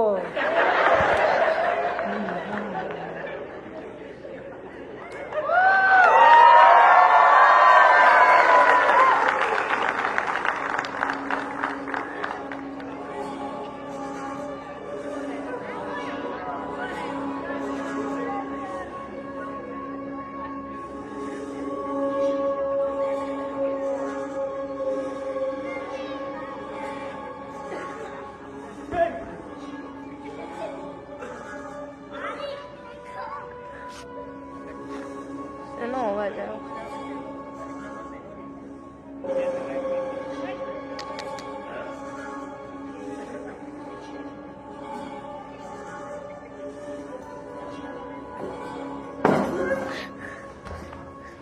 જય જય ઉઠ, જય ઉઠ. પહોંચી ગયા પ્રવાસમાં? ધીમે બોલ. તો તને કઈ અવાજ આવે છે? મને અવાજ? હા, મને અવાજ આવે છે. ઉંદેરા જલેબી ખાવા કબડ્ડી રમે છે. ધીમે બોલ. ચૂપ રે, ધ્યાનથી સાંભળ. ઘરમાં કોક છે. સીઆઈડી ઓફિસર જ્યોતિ, હા, ફોલો મી.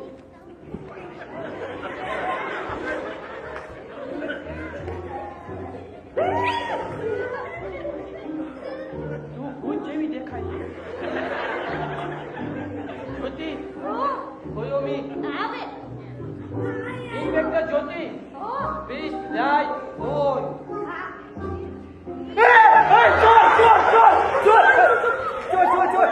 ક્યાં છે ચોર? હું ચોર છું. આ ચોર છે, લાગતા નતા. તેણે ચાકુ છે.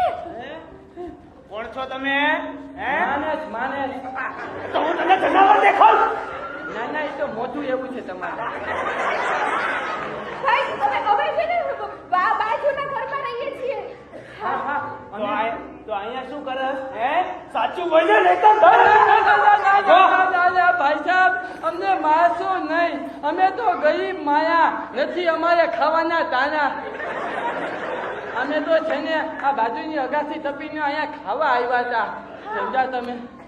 અમારી માં છે ને સાવકી છે. હા. અમને કઈ ખાવા નથી દેતી. હે? અમને બહુ મારે છે. હા, બહુ મારે છે. ભાઈ, મને ભૂખ લાગી છે. મને જલેબી ખાવી છે. જલેબી ખાવી છે? ઓલી ગોળ ગોળ જલેબી ખાવી છે? ઓલી મીઠી મીઠી જલેબી ખાવી છે? ઓલી બજારમાંથી મમ્મી લઈ આવી ઈ ખાવી છે? ખવડાવજે. અરે વાત ધીમે કરો ને તમે બેન.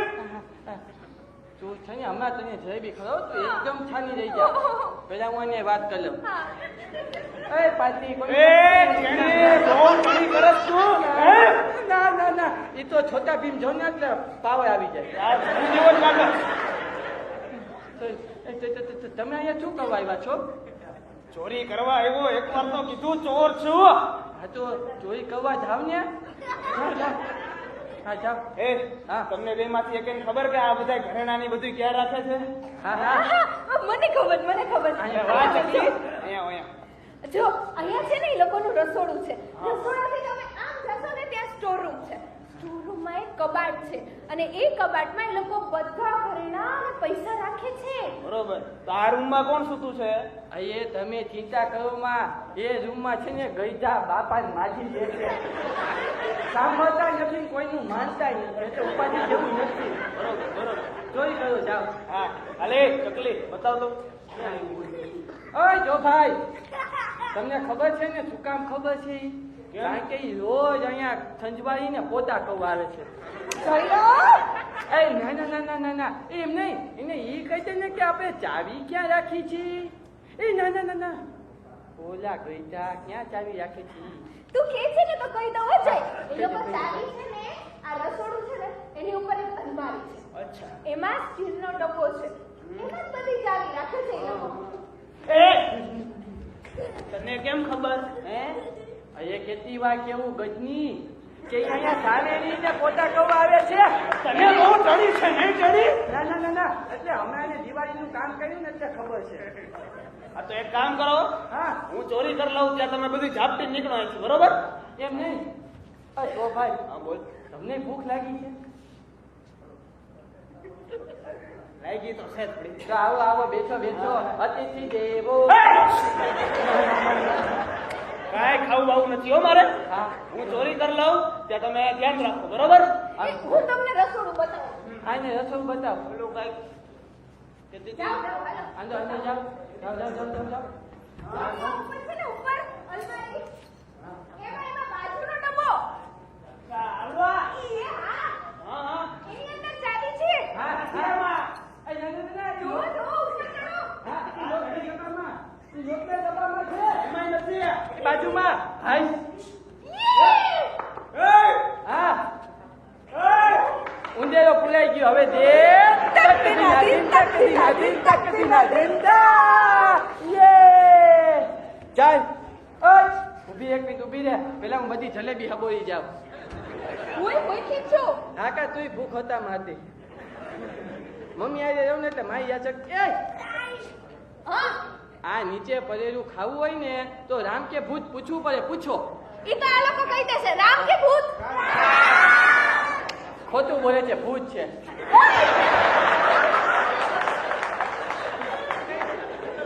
હવે તું મમ્મી પપ્પાને ઉછાળ જા તો તું આ સંતાન હા ઊભી રહે થોડું ખાઈ ઉઠાડું. હા ઉઠા ઉઠા તમ તમારે એ મમ્મી પપ્પા ચોર ચોર ચોર ચોર ચોર. મમ્મી ચોર પપ્પા ક્યાં છે ચોર ચોર ચોર ચોર શું થયું છે બેટા? ચોર આવ્યો બે ખબર ચોર આપણા ઘરમાં ચોર આવે કઈ રીતે? પપ્પા આ જો મેઇન ડોરનો નકુચો તોડી દેવો. ચોર નવો નખાવો પડશે હવે આ પણ ચોર ક્યાં? અરે પપ્પા મેં એને રસોડામાં પૂર્યો છે ભગવાન રે છે ભાઈ, ભગવાન રે છે. એ પપ્પા મને બહુ બીક લાગે છે. તમે પોલીસને ફોન કરો. હા બોલાવો બોલાવો પોલીસને હેલો પોલીસ સ્ટેશન. હા ડોક્ટર રજનીકાંત બોલું છું. રાઠોડ સાહેબ, અમારે ઘરે ચોર આવ્યો છે અને મેં એને રસોડામાં પૂરી દીધો છે. ખોટું બોલ્યા આ તાત્કાલિક ઘરે આવી જવું.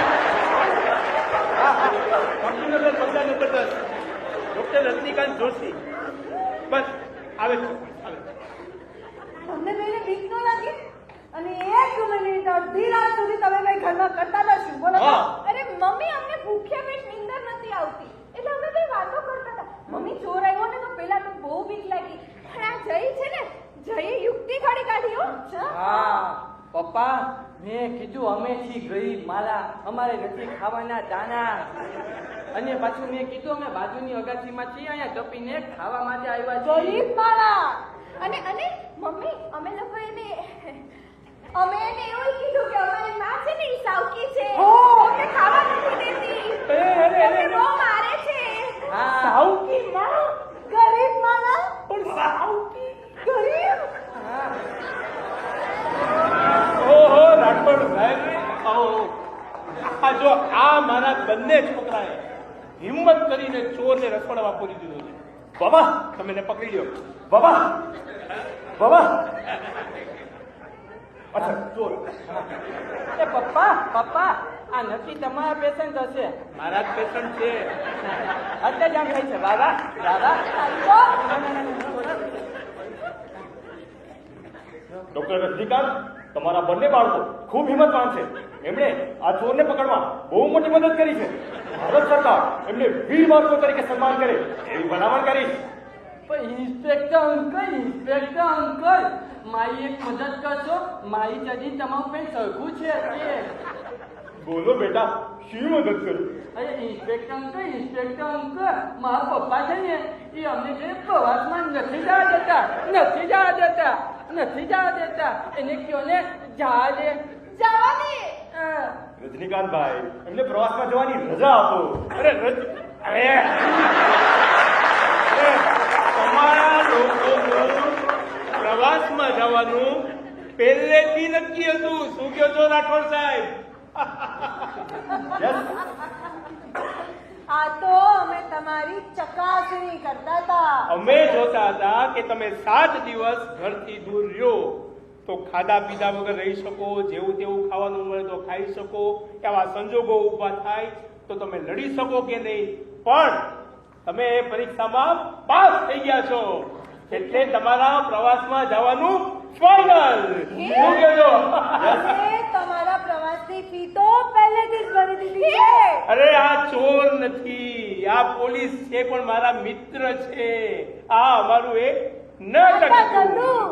તો આ કોણ છે? આ કોણ છે? Constable Chamanlal reporting sir. વાહ પપ્પા વાહ. એ જ્યોતિ અહીંયા આવતો. આ બધાના મા બાપ પણ આપણા મા બાપ જેવા હોત તો કેવું સારું હોત નહીં? સાચી વાત. તો બધા બોલો દે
મજા આવી ગઈ ને બધાને? 1992 ભજવાયેલું એક વખતનું નાટક 2025 પણ એટલું પ્રસ્તુત છે અને બાળકોએ ખૂબ સરસ અભિનય કર્યો. આપણે બાળકોના જે નાટકો કલાકારો છે એના આપણે બિરદાવશું. અને ભડિયા સાહેબ જઈ ગયા, કેસી ભડિયા સાહેબ અને એ સાહેબ આવો. એ બંનેને દ્વારકાથી એક સાહેબ આવે છે અને દરેક કલાકારોને દ્વારકા રોલ વધારીને સન્માનિત કરવાની ઈચ્છા છે. તો હું જે કલાકારના નામ બોલું એ કલાકાર ફટાફટ સ્ટેજ ઉપર આવી જાય. મહેબૂબભાઈ વૈષ્ણવ, પપ્પાના પાત્રમાં મહેબૂબભાઈ વૈષ્ણવ, દીકરાના પાત્રમાં સમીક દવે,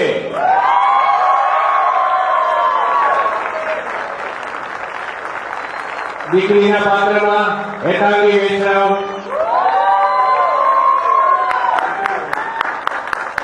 પોલીસના પાત્રમાં નીરજ કરવાતર, ચોરના પાત્રમાં આદિત્યરાજ ઝાલા. 5 મિનિટ બેસો, કલાકારને બિરદાવજો પ્લીઝ. 5 મિનિટ બેસો, 5 મિનિટમાં કઈ ફેરવી પડે. અને માતાના પાત્રમાં જંખના ભટ્ટ.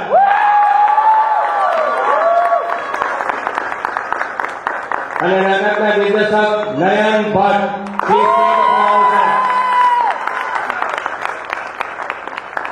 સંગીત ધ્વનિ ગાંધી,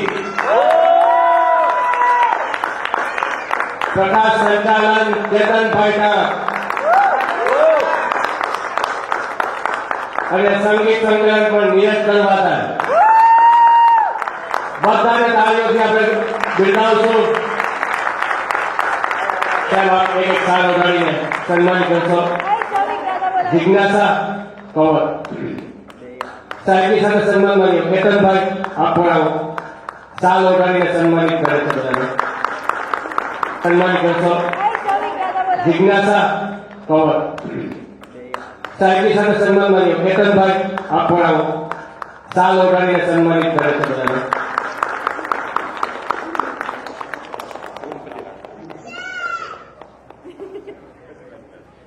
બોલો દ્વારિકાધીશ.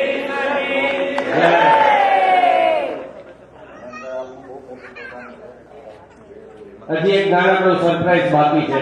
આપ બધા બેસજો.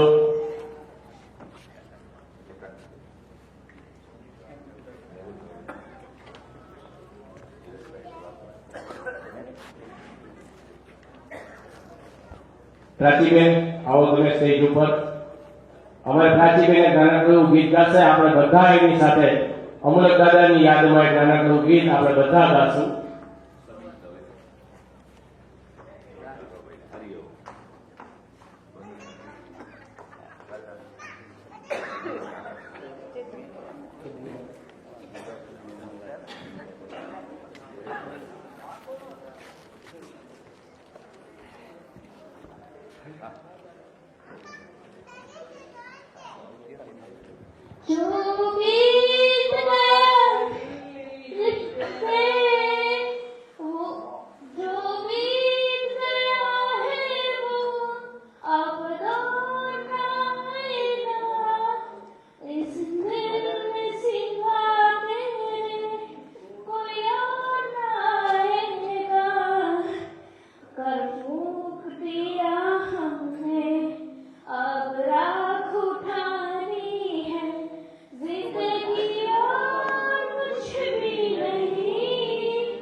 સૌનો ખૂબ ખૂબ આભાર. ફરીથી મળશું મણકો 5/14/2026. Thank you.